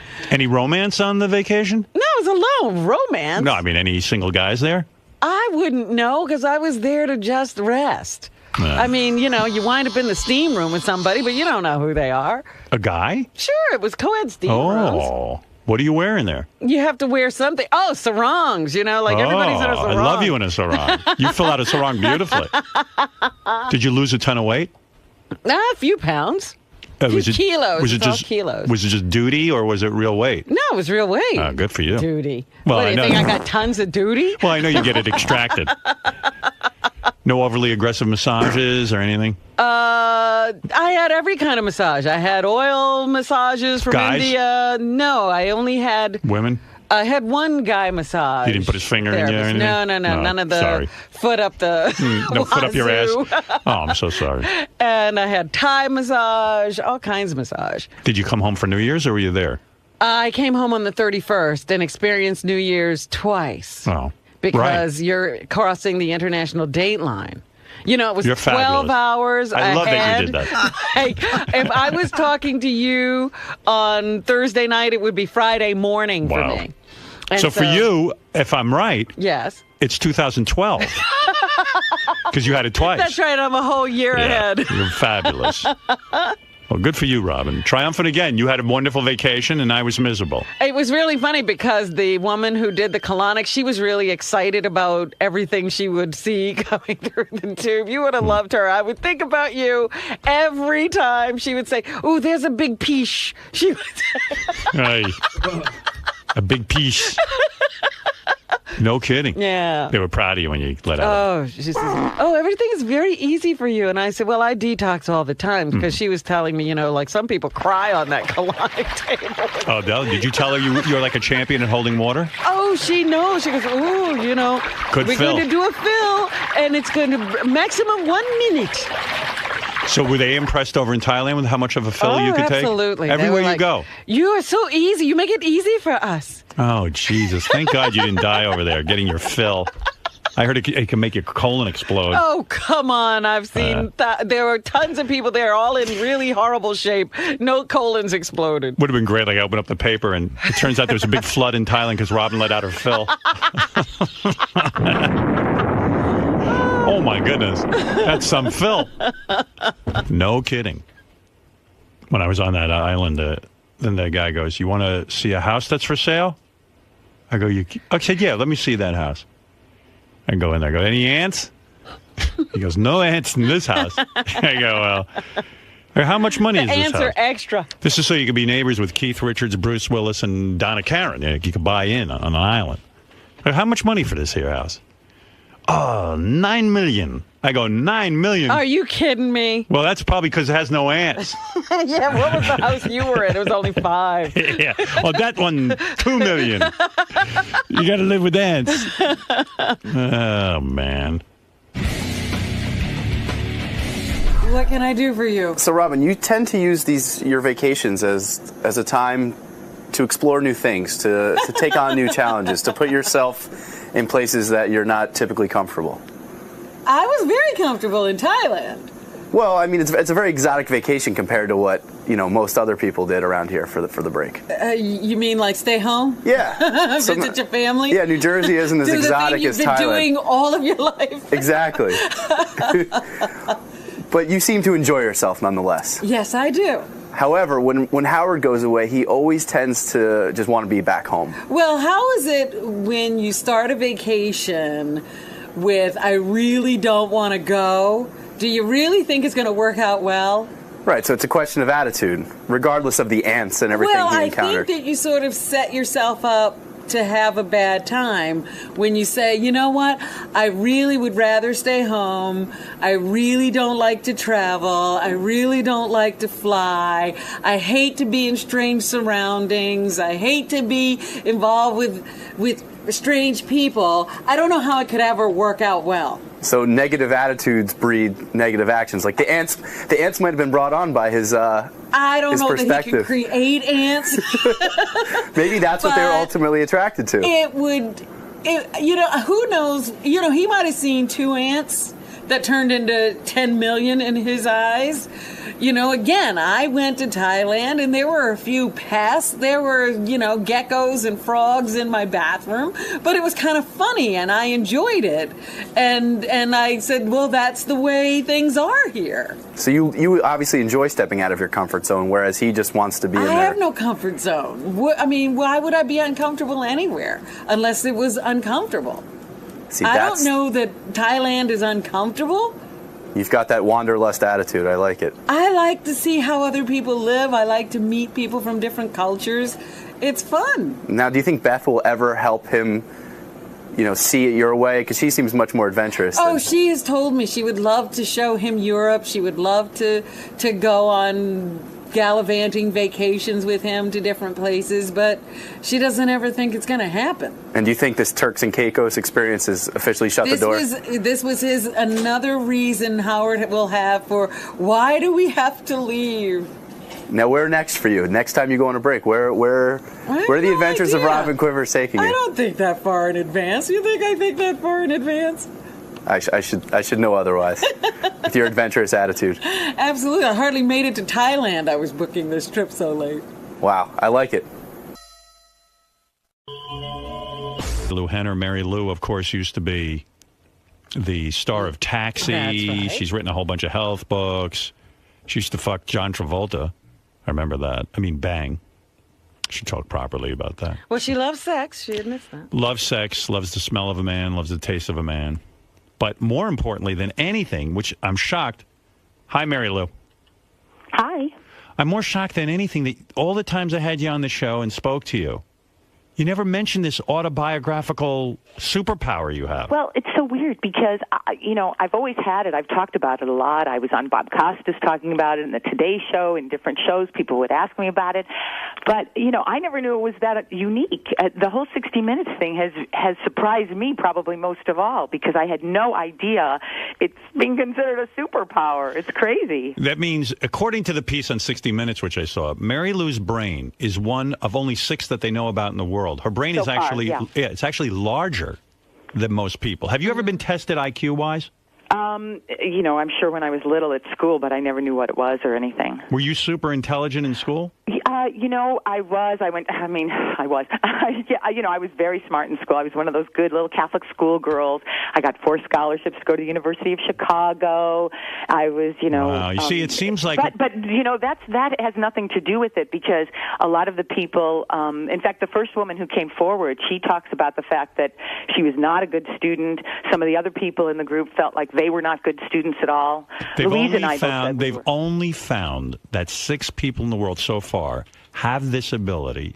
And by the way, Mary Lou has procreated. She has children, which is good because I want this genetic... Well, do the children have it? It's my younger one. I have 2 boys, 15 and 16 years old, and they both are super intelligent. My son, who's 16, is graduating, and he already got into Columbia University next year. But do they have that ability? Well, my younger one does. He doesn't want to own it yet, but he's got the greatest memory I've ever seen on anyone else. But does he have autobiographical memory? He can tell you. He doesn't have his, he can't say, a certain day was a Monday or Tuesday and things like that. But I know that if he really wanted to, he could. But he remembers every detail. No, Mom, that was 3 weeks ago, and stuff like that. For those of you who didn't see this piece on 60 Minutes, and Mary Lou's referring to the fact that her son is still developing his superpowers. But Mary Lou has a superpower. When did it kick in for her? Because that 11. was also... Well, what's interesting? I mean, I can remember back to 2 years old, 1 year old, 5 years old, but it really gelled at 12. Mm-hmm. And, but I still remember 10, 11, all that. Let me explain to people what your power is, because maybe some people didn't see 60 Minutes or hear my show yesterday. The superpower is called autobiographical memory. So the way it works is, if I said to Mary Lou, Sunday, no, I don't even have to say Sunday. Let's say I said November 4th, 1972. She could November 4th, 1972 was a Saturday. And you could tell me what the weather was that day. Well, in Chicago. What was the weather in Chicago that day? Well, this is so funny. November 4th, 1972. I know exactly what I was doing on that day. You're probably blowing John Travolta. No. Go ahead. I didn't even meet him until 3 weeks later. Oh, I see. Yes. Actually, I went to a restaurant called Gaya's Restaurant in Chicago. I was at the University of Chicago, and I was also in a show, Good Woman of Szechuan. And what was the weather that day? It was cold. Well, it's always cold in Chicago, but it was particularly cold, and I remember the dress I had on. It was, They say that it might sort of be like OCD, this amazing ability. It's weird. It lies in the same place in the brain, but I might like an organized closet, but believe me, 1 in 6 of us had to be organized, so I came from a big, messy family. But I don't have, phobias, or I don't have a germ thing, or I don't obsess on things. And How deep does the power go? In other words, would you know what your waiter looked like that day at the restaurant? Oh, definitely. Oh, no, I totally know what I looked like. Oh, what's so funny is that I can tell you, what I weighed, who I was dating all the time, what I was wearing, what I was doing. And it's funny because I was practically a grown-up before I realized other people couldn't do it. Do you remember? And do you remember everybody's name?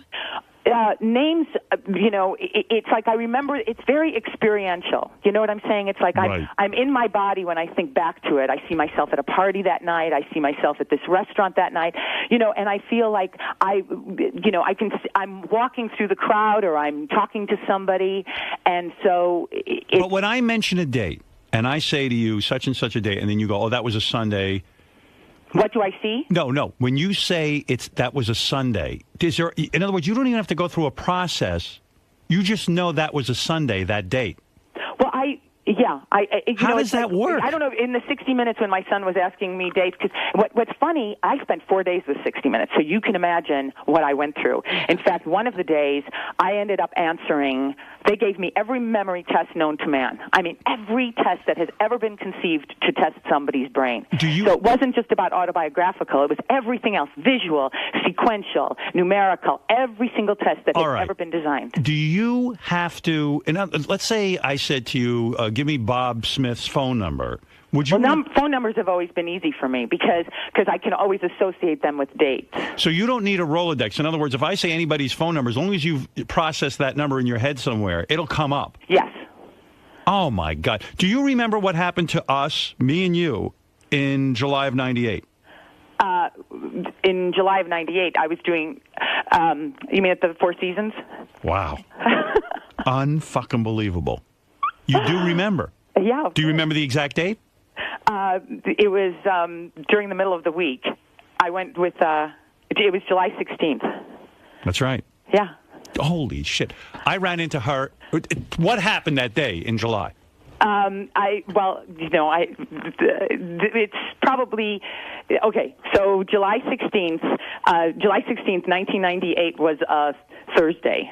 Right. Yeah. That's correct. Right. And so in the afternoon, I had a big brunch at my house, and I was working on one of my books.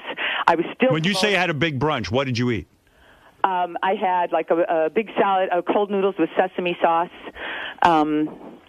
Did you make a big duty that day? Oh my God! Do you remember even that? I'm a healthy girl. I know that you're healthy now, Robin, too. I am. Do you remember the day that you had your biggest duty? Do you? I'm not going to get into the duty talk. No, wait a second. Do you remember the day you had your biggest duty? The biggest in my life? Yeah. As a healthy person? Yes. Oh, it's every day. It's every day. Floaters, not sinkers. Do you remember on on July 15th, 1994, how many duties you made? I'm being serious. I don't know. You don't know. Does it play like a movie in front of you? I'll tell you how it's so incredible. I've been describing my memory for so long to people that I used to call it, I said, it's like going to a card catalog, okay? Because I wanted people to sort of know what the access, how you access it. Right. And for me, once I saw selected scenes on a DVD the first time, I went, oh my gosh, this is what it's like.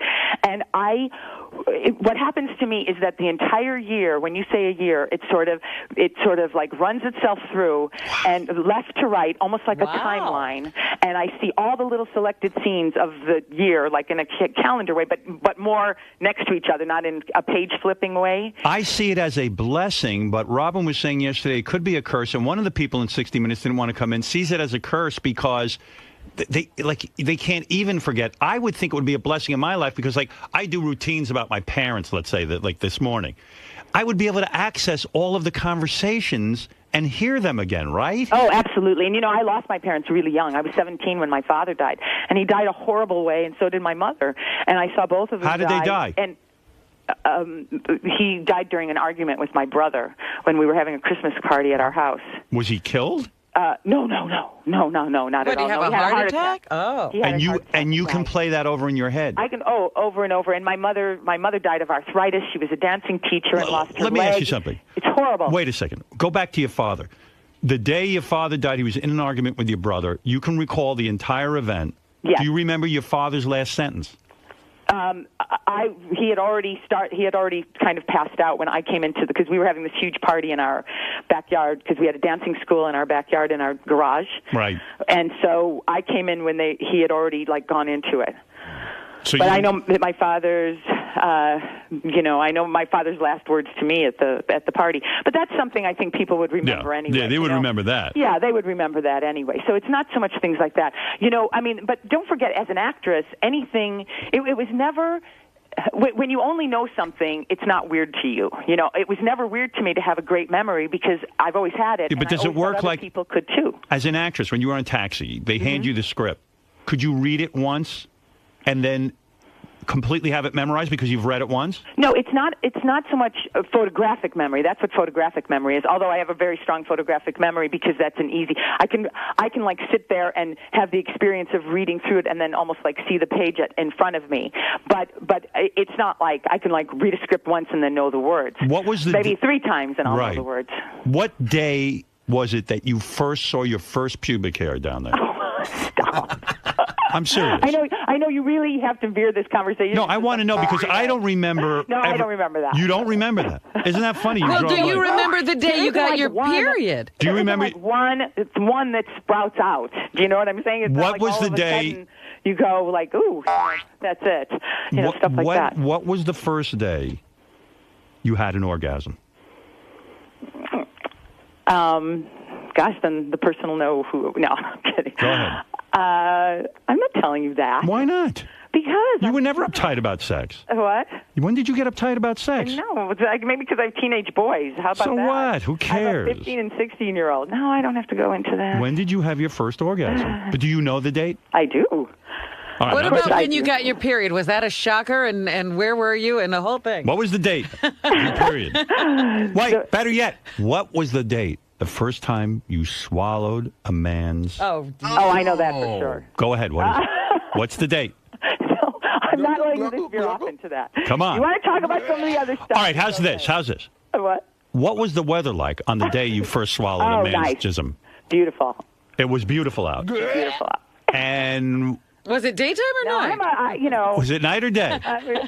Evening. Evening. Don't forget, I'm a good Catholic schoolgirl. We All do right. everything. No, Here's a test. penetration's the mortal sin. Everything else is venial. So we get good at the venial stuff. Mary Lou Henner, you appeared on my show 4 times. Give me the 4 dates. Oh gosh, 4 times. Let's see. Well, first of all, do you know that I was supposed to be on your show Friday, September 9th of 1994? What happened? I was in New York. I didn't make it because my little boy, he was 5 months old at the time. He was sick.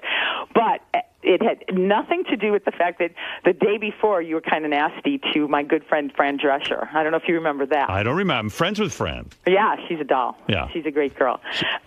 Okay, so I did end up on the show a couple weeks later talking, and that was September. It was Friday, September 23rd of 1994. It says here you never appeared on a Friday. What? It says the first time you appeared on the show. Uh-huh. You say September? Yeah. What? Howard, these are when she phoned in. These are all. Oh, these are phony. Oh, yeah. Jesus, Gary, Oh, she's right, and we're wrong. We're wrong. These are phoners? But I remember in when you came to L.A. Yes. And I had to come super, super early in the morning. You're right. Yeah, and it was at the Comedy Store, I think. Yeah, wasn't it? You were in that, and I remember Robin, was in like a funny little boothy kind of thing. Do you know let me just understand this. Do you understand the 4? Can you recall the 4 days that you called into the show? I think I can. I mean, I'm not 100% sure because, it's a phone call, so I'm standing in my kitchen or my bathroom. This is insane. Wait, you got to hear this, Howard. So we went through the logs yesterday, and we couldn't find when she was in studio. Right. And it was making us crazy, so we couldn't find it. September 23rd, that day she's talking about, Jason just went and looked back. Her name's spelled wrong in the log. She's right, we're wrong. Wow. That's crazy. That's crazy stuff. This is crazy. I should have made love to you. Oh, my gosh. This is such a mistake. You would have remembered that. Was there any opportunity for you to make love to her? What are you talking about? I think she wanted it from me at one point. I always found you sexy, Howard. You know that. I think I could have gotten her. Judith Regan and I always talked about how much we loved you. Always. Oh, man. Do you remember the first time? I remember the first time I met Judith. No, but wait a second. Give me one of the dates that you called into the show. Let's see. Also, let's see. Tuesday, April. It was in '96.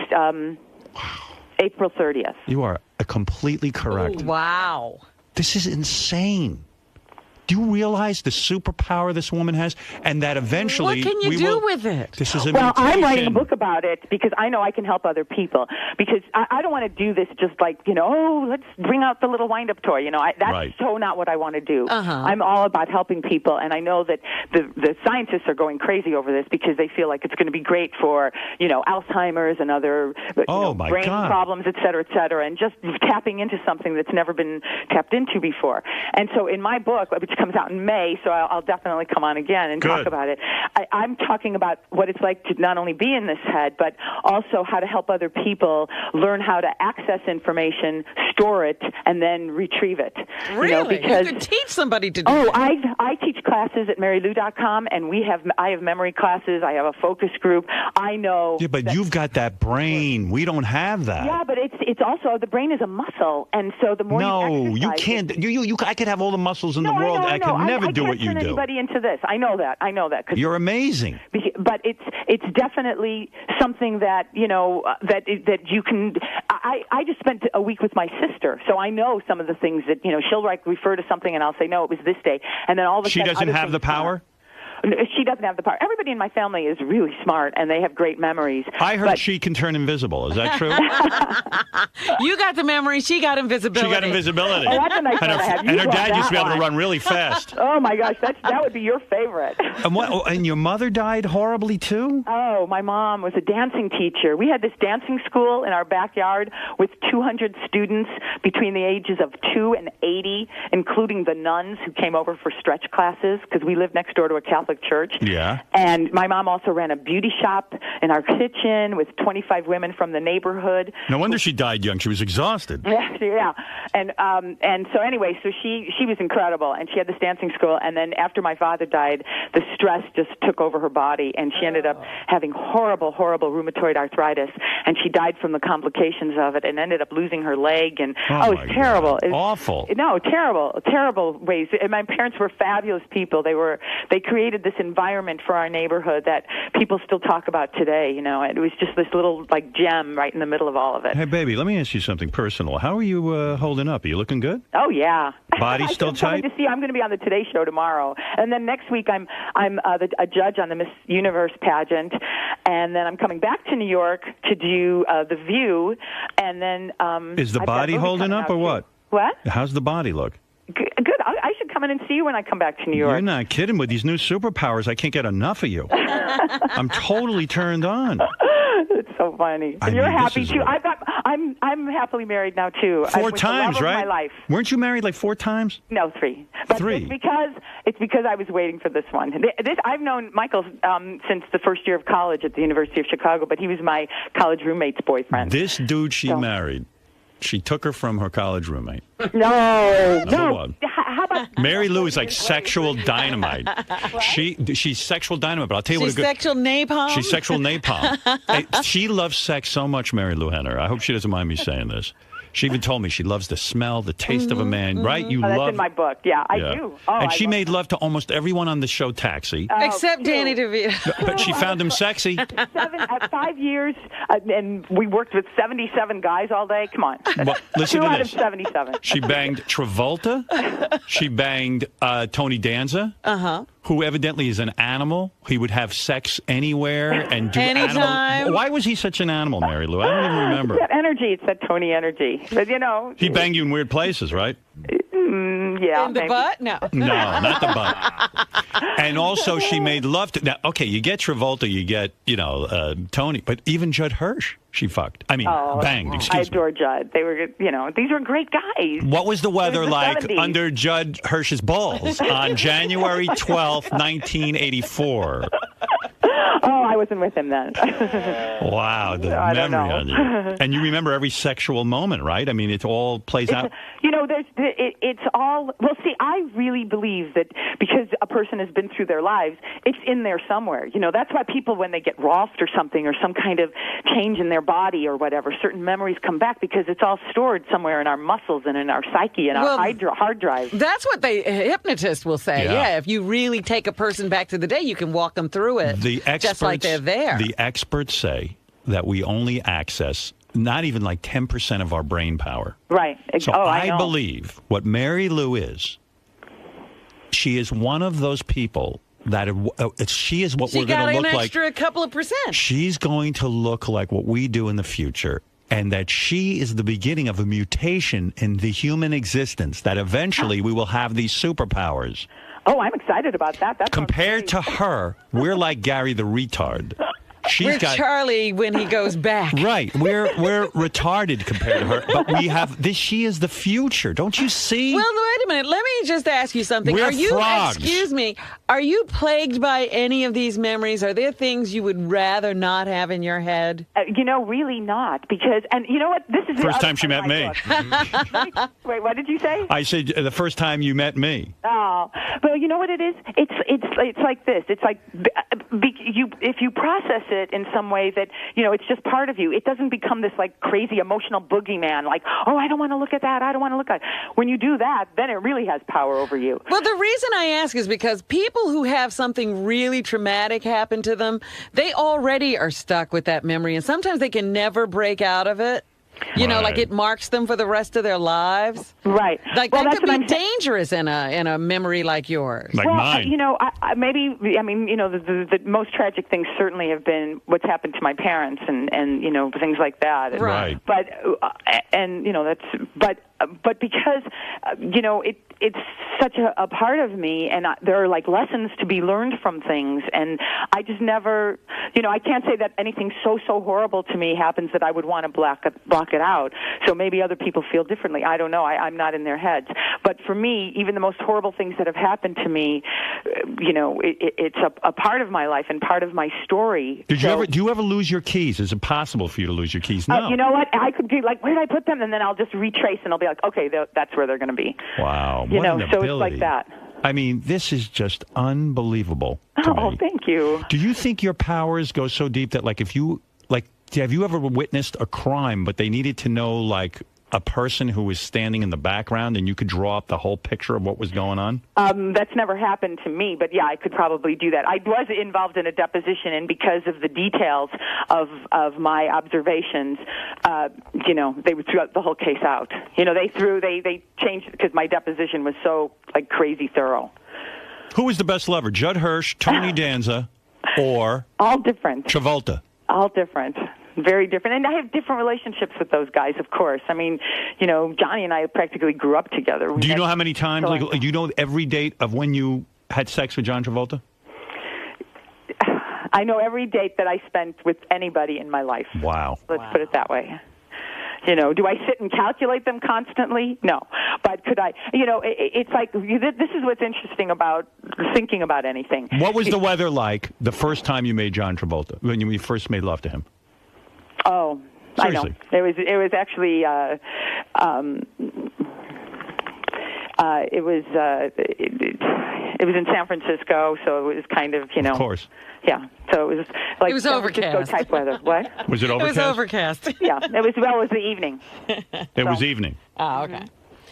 You know what? I'm wondering when she, pleasures herself. You can just go. You just don't have to take a magazine. You can relive an entire Is that true? sexual Come on, experience. don't other people? Not in your detail. No, not the way you can. It's like a porno movie in there. Really? Oh, Yeah, it's unreal. like, but you know what's so funny? Because a lot of people, when they remember things, especially now, because of photographs or because of watching themselves from a video, when they look back on a memory, especially if it's sparked by any of those things, they see themselves in third person. Right. Kind of the way Scrooge did, where he was looking through the window and watching himself. And that's what you see. No, not me. I'm in my body. In it. She's in it. That's what I'm saying. She can in my body looking relive the whole experience. I see. It's like time banging travel. somebody. What is your earliest vivid memory? Like, in other words, can you remember back to when you were 2? Oh, younger. Not in. You don't remember in utero. In utero, no. What is your first memory? Like, how old are you? I'm around 18 months. And what's the memory? Oh, it was my little brother. He was barely sitting up. My mother was holding him sitting up. I'm sitting and playing in my house. And in the apartment, we lived in the old apartment then. Can you remember the conversation around you? No. I just remember certain visuals from that apartment. And you don't know the day or anything. And I do remember one of my first really strong memories, but I know it because my sister was born on that day. So that was Monday, September 27th, 1954. When Judd, all right, go back in your memory.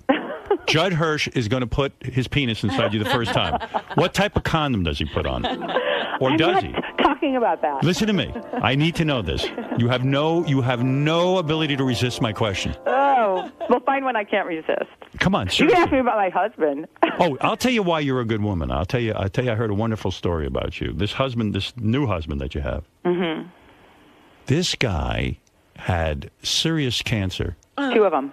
Yeah. And she married him during his cancer. Wow. Well, what happened was, we got together, and 2 months into our relationship, he was diagnosed with 2 cancers. Most women would have split. Wait a minute. A lot of people said that, but not me. Oh my gosh, split. What kind of finally cancer? With the love of my life, and it's like, oh my God, failure's not an option. I'm going to take him all over the country to meet every doctor I know. What was his cancer?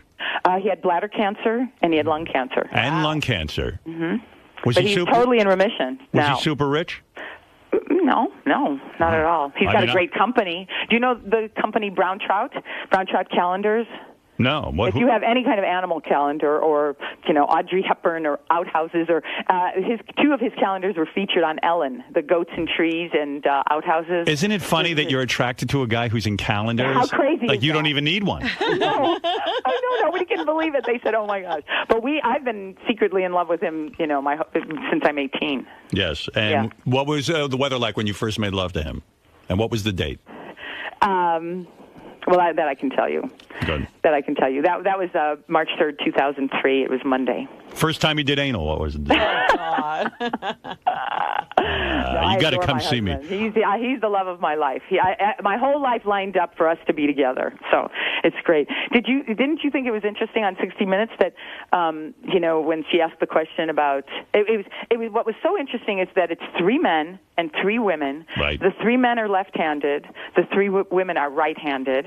I mean, they did every kind of genetic testing, muscle testing. They tested us forever. Yeah, they wanted to make sure it wasn't a fraud, and it's sure. not. I mean, No, this is by the real end of deal. Day, by the end of I told you I spent 4 days with them. By the end of my day of testing, of question testing, I had answered over 500 questions. Good Lord. And they found things from all over, and it was just like, they have a test. One of the tests that they do has 60 questions to it, and most people get 0 to 3 correct.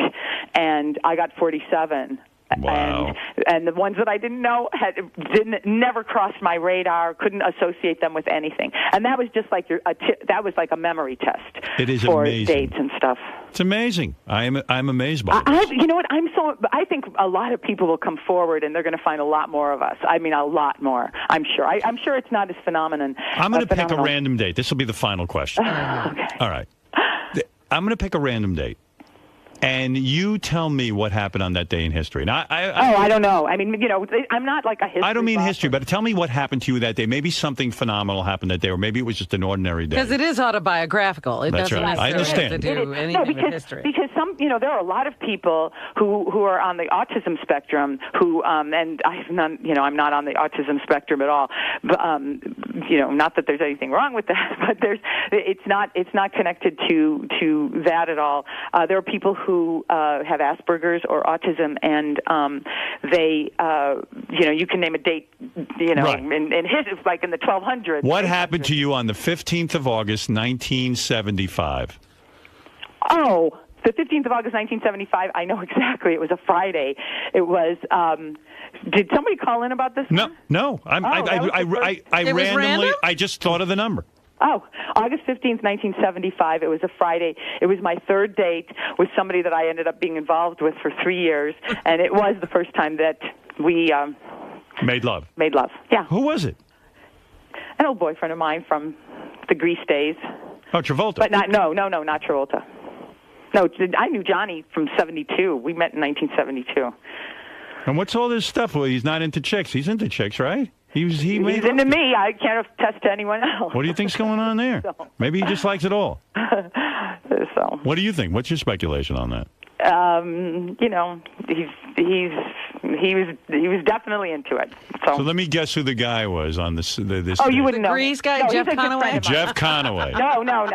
No. Jeff and I we're always like brother and sister. Well, No, I got to tell Jeff you and I. something. This is very impressive. Oh, thank you. I am very turned on by you. Hey, Howard. What is it, I'll come Benji? and see you when I come back. Yeah, you got to let me look you over. I want to see how you're holding up. Okay. How old are you now? I'm 58. 58? Yeah. You don't have to come see me then. Oh, okay. You're like, no, I'm just joking. So funny. You're 58 and you're holding up good, huh? I'm holding up good. Well, it's that vegan diet.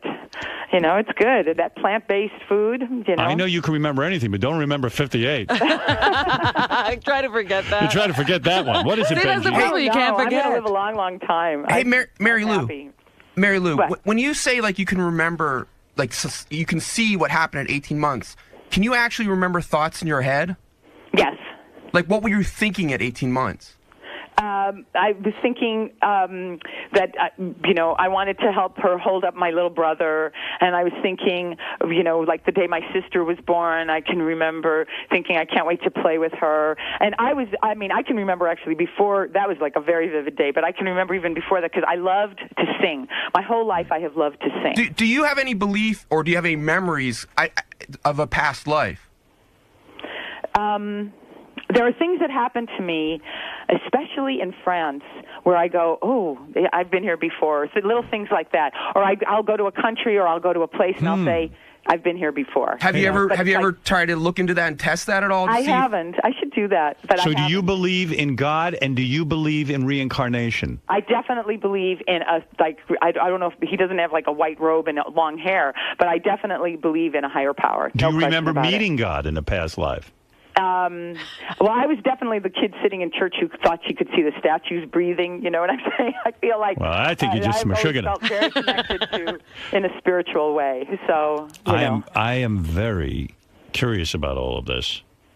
This is wild stuff. You understand? Really? This is the closest thing I have to Superman. I want superpowers. I want them. I want them. I want them. Well, then I'm definitely going to have to come on when I tell you about my book. So, because Good, I know right. I can help people. I know it, and I'm so excited about that. What are you going to wear? I don't know.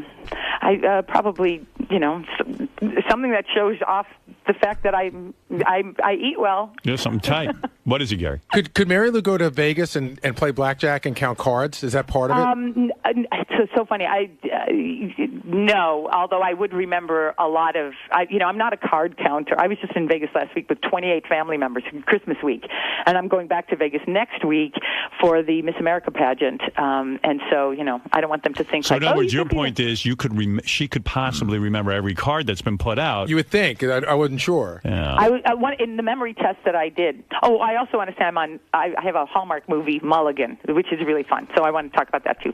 But anyway, I would remember if I really concentrated while I was sitting there.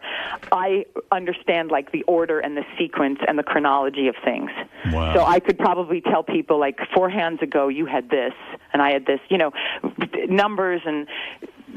Especially if I related things to dates. The phones are burning up. What is it, Frosty? Oh, Go ahead, really? quick for Mary Lou. What do you want to say? Hey, Howard, I just wanted to ask Mary Lou if she can tell me the date, the day of the week, and what the weather was like the first time she got anal. Oh, God. It was very cloudy. She's very uptight about sex. No. All right, thanks. All right, go ahead, Mel. What do you want to say?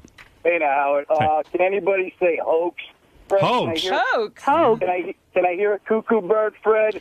Wait a second, Hey, Mel, wait a second. What are you saying? This You're has in on this? This is unbelievable. This woman, because my guys are such morons, they wrote her name wrong in the computer. I asked her the first time she was on the show. I said, no, it's wrong. And then they went back and checked. They spelled her name wrong.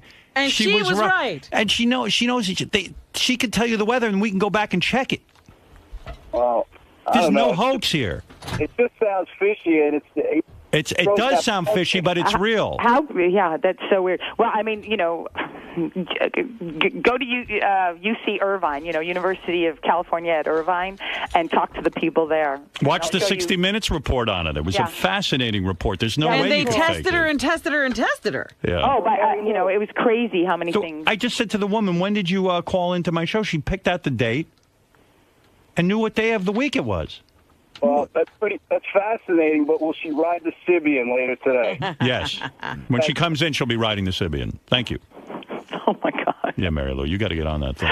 People don't give a shit about your memory. I guess not. Anyway, no, I do. They're not as evolved as you are. Mary Lou, it's so good to speak with you. So great to talk to you, too, again. Let me do the plugs. You got the book coming out. You got the special on the Hallmark special. Yes, it's called Mulligan, and it's with Jenny Garth, and Peter Facinelli wrote it. Okay. And I have a movie this summer called Vamps with Alicia Silverstone and Sigourney Weaver, Richard Lewis, your pal. Right. So, you know, all right. it's all good stuff. And, good. And come see me at marylou.com because I teach classes and I'm in the chat room and, you know, talk to people all the time. Any pictures? Yeah, some good ones. What are you wearing? You know, different things. You'll see. All right, very good. I like it. All right, Mary Lou, thank you. Mary Lou Okay, Henner, guys. the amazing superwoman, Mary Lou Henner. I am just shocked. Thank you so much. Thank you. Okay, bye. I need a superpower. Oh, if I had that. You have a superpower. You're What the is king that? of all media. Oh, that's right. I forgot. What am I going to do with that? I think people would say you've done a lot with it. I'm blown out by that. Are you guys blown out by this? I think it's fascinating, but I don't think necessarily that clear a memory is good for everyone. I hear what you're saying, but I mean, just imagine you were raped. I was. Oh. I forgot about it. Thank God you have no memory. Yeah. Well, you're right. I mean, you would relive that over and over and over. Right. It would be horrible for you. But she describes that you have to access that, but then she probably would be focused on it. But that's the point. When people have something traumatic like that happen, you know, the thing you want them to do is try to forget it, lessen the sting, and these people would have such detailed memories of it that it would be just horrible for them.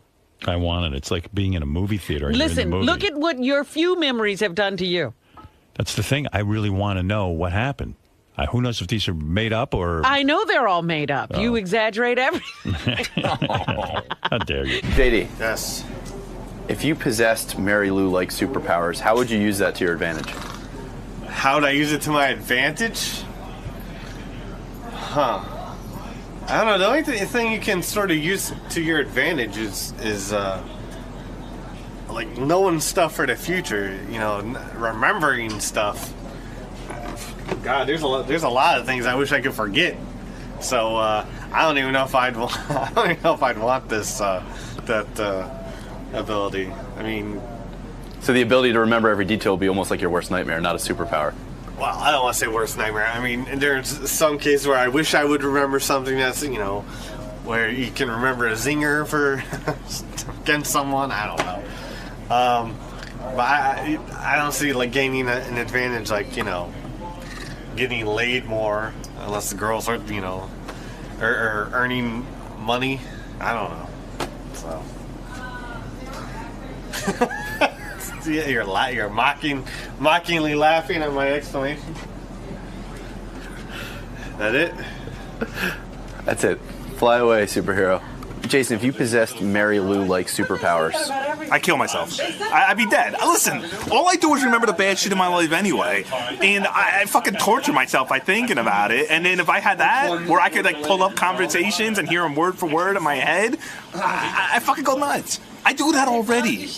Well, but not as good as her. But at the end of the day, I replay conversations in my head. I get driven crazy, things that I said wrong, things that other people said wrong. If I had her power and I could remember the first time I noticed I had back hair, or knew every time somebody picked on me, or every time I was embarrassed or ashamed of my body, I'd fucking jump out a window. I wouldn't have made it to 15 years old, I don't think. So it's probably best I don't have that ability. Unless it also came with flying. If I remembered everything, fuck good is that? Let me think. What was the question? if you had Mary Lou-like superpowers, how would you use them to your advantage? You mean her great ass? I'd probably flaunt it in front of guys like John Hine, Jason Kaplan. What she has a good memory. What did they say? Count cards? I count cards. Probably would be higher up on the food chain than the phone answer. And yeah, what did you ask me? So it means I could remember like everything that happened to me. I would remember the first time that I yelled about Steve Langford that it just doesn't matter, and I would have just let it go. No, I don't know. I don't know what good that. I smoke too much weed to have that power. You know what I mean? I think even if I had it, I would have killed it by now. You know what I mean? So I don't know. That question's null and void. Yeah, it's just not gonna happen. Much like me and Megan Fox having sex, there's no point for me to even think about that because it's just not gonna happen. I think it would be tough because there are things obviously in your life that you want to remember, and there are other moments that you absolutely never want to relive again. So it would be very cool from a sports geeky trivia or want to like remember a great family moment sort of way. But there are other things which we're all embarrassed about that we wouldn't want to constantly relive. It's very cool and that you can do it. And but I wonder if it's hard for her or anyone else to sleep. If you get me the burden could become too heavy. It's a blessing. And if it's decent, I'll give you an hour. How would you use that to your advantage? Somehow to get rid of you. How would that work with a sequential memory? Get you out of my fucking life. No, you would remember everything that we've done together. You'd remember every conversation we've had. You would remember. I'd probably kill myself then. Because I have to remember everything I said to you and dealt with you. I think that would bring you great joy. No, I think I would kill myself. Mr. Salem? What? Just let your head drop. If you possessed Mary Lou Henner's superpowers, how would you use them to your advantage? You see me just take my glasses off. I'm going to put on my costume and I'm going to superpowers. I'm going to go in a phone booth and change my clothes. Why would you need a uniform? Just because your memory is It great. says God's gift to bowling on the back. You ever saw that? I've seen it. I've lived it. Yes. If I possessed her superpowers, Yes. what would I do? Yes. I'd take every memory of you and get rid of it. I would be right in every argument with my wife. We were talking about that. My wife and I watched it together. She said, she goes, you're knocking all my shit. Oh, I'm sorry. She said, that would suck if you have that because every time we had an argument, you would always be right. I could say, it was a Tuesday, this is what you were wearing, and this is what you fucking said. So you'd have instant callback to settle any discrepancy. I mean, when couples argue, it's usually over, well, you said this, or you said that, or you did this, or you didn't do that. And if one person had the ability to always be right, it'd be awesome. Sal, if you possessed Mary Lou-like superpowers, how would you use that to your advantage? Well, I get asked a lot of times, who's the lady that says, "Can I taste your juice?" And I can't remember her name, but if I had Mary Lou Henner's memory, I'd be able to know her name. I might know her name's Ebony or something like that, but I don't have those powers, so I don't know. If you possessed Mary Lou-like superpowers, how would you use that to your advantage? Well, let me tell you, I would go back to the times when my buddy shit all over a German Shepherd's cock, and then I jacked off the German Shepherd, and he came in my face, and then I licked my fingers, and it was really fun, and then we went out back, and we shot a raccoon, and Dad cooked it up and sold it to the black folks. Those are some good old days. And this is a primary example of having access to the show. I'm listening to it was really good, and then I had to leave. So I missed the best part, which was Brandano and Steve. Because you haven't downloaded your app. Right. I could have carried it with me. Brandano and Langford evidently went at it. I heard about that, but I didn't hear it either. Steve Brandano is a weird little kid, He's the guy who hosts the intern show. He was an intern of ours, and I gave him a show. But he's odd. In his youth, he has such staunch opinions. Like, remember when we had him on the show? I mean, aside from him not liking Ganji, really disliking him, and not liking Steve Langford and holding on to these things, he was very angry that Miss Universe Somebody was posing in a magazine who had won a beauty contest. Yeah, and it was very upsetting to him because Oh yeah, he came in. He was irate. like Miss America, Miss Universe represent America and the universe, and they should not, it was Miss America was in some movie or something, and he didn't think it was a porno or something. Right. Yeah.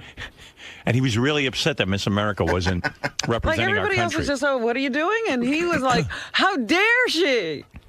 And then Gary, he was passionate about something else that really weirded me out. Yeah, he's very upset about the term cougars. Yeah. And that cougars have to be good looking, and most of them aren't. He was upset that like young guys like him go to bars and now there's these cougars and Stalking him. But it turned out nobody was stalking him. no one. And cougars come in there and these ugly women come in and they consider themselves cougars now and they hit on him and it's disgusting. And I mean, who cares? I mean, nobody was hitting on him. He just was disgusted anyway. And they're filling up the bars because now they're all into this cougar thing, but they don't realize they're not good looking. He's going to look for young girls, and it's filled with cougars. It's a weird little dude, that Steve Brandano. Don't know quite what to do with him.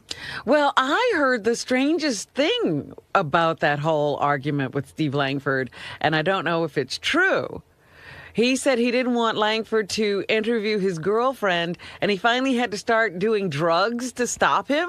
Yeah, I heard that too. But the whole thing was odd. I'll play a little bit of it if you missed it. This is Steve Langford and Steve Brandano going at it. Right after we had just done the Mike Ganji, Steve Brandano argument, it was just like another one. Brandano making his mark on the show. Suddenly, he's an A guest. If I wanted to cover the holiday party, and I just spent the whole time badgering your wife, who has nothing to do with the holiday party at all, just someone that's attending, you would think that's okay to do? If you want, I'm not going to whine. No, I don't want to because I'm a nice person. I am not going to whine like you. Plain and simple. You could for years on end. It's just not going to happen. I understand. This would be my point, guys. Do any of you guys think it is appropriate to keep asking, to badger? Keep asking. We got the tape. This didn't go on long. Trust me. But it shouldn't have gone on, period, Steve. Be it shouldn't real. have gone on, period. Please. One guy here, if you were to be in the same situation. I've interviewed a lot of people. I'm not asking you're you, probably Steve. one of the more difficult subjects I've ever had I'm to not cover. asking you, Steve. I'm asking. We were doing I was doing drugs in front of Steve to do anything to get just weed. Drugs? Just weed. I missed that one. And yeah, okay, you're a crack reporter. I mean, Jesus. In terms of media management, I might suggest you watch Gary Dell'Abate and see how Steve, he shut the operates. fuck up. This Shut is the a fuck guy up, who Steve. knows how to deal with a Steve, reporter. Okay, shut he doesn't up. freak out constantly. He calms down. He listens. He talks to you. I just thought that was an odd way to get Steve not to interview his girlfriend, to start doing drugs in front of her. Yeah, anything. He went out and murdered someone. In the email, it said, if I worked with Steve the intern, I would have punched him in the fucking throat by now. Little jack-off loud talker. This one says, fire that crybaby little fuckhead. His show sucks, and he's a crying little whore. Every time I hear him, I want to punch him in the face, and I will go down there and do it if you have me down there. I hate New York, and I would go down there just to punch him. Fuck you, cunt lips. Wow. Yeah. Pretty angry stuff. Yeah, it went on forever. Steve Brandano is right to be upset. I'd probably be more over it at this point than you are. That's my So it's a point. little I'm bit not of saying both. you don't have I get it, but I'm not going to be over it. I mean, how can you? I don't understand that. I mean, I don't know. If someone called Robin the N-word, I wouldn't get over that either. Hold on. Yeah, what he did was way worse. After that incident. Really? After that, stop a second. After that one incident. I've avoided I'm him. just saying. No. We've done some nice stories together. What? We have. I'm picking up some calls. You know guys. I don't even know. Gary, I don't even know. He's a maniac. I'm frightened of him. I honestly Come am. on. No amnesia here. Anyway, it went on and on and on. I mean, it was good. I love fighting, so I love tuning in and hearing Well, fights. he's your guy. He's my guy. He loves it. What is it, JD? I love Steve, but yesterday, after a wrap up, he was yelling at Gary and me and John Hine kind of for not backing him up enough on wrap up. It was really weird. I didn't know. Well, what Steve? What is it that Steve was going to ask your girlfriend about? That's so touchy. Nothing. She was a teacher. I mean, I don't.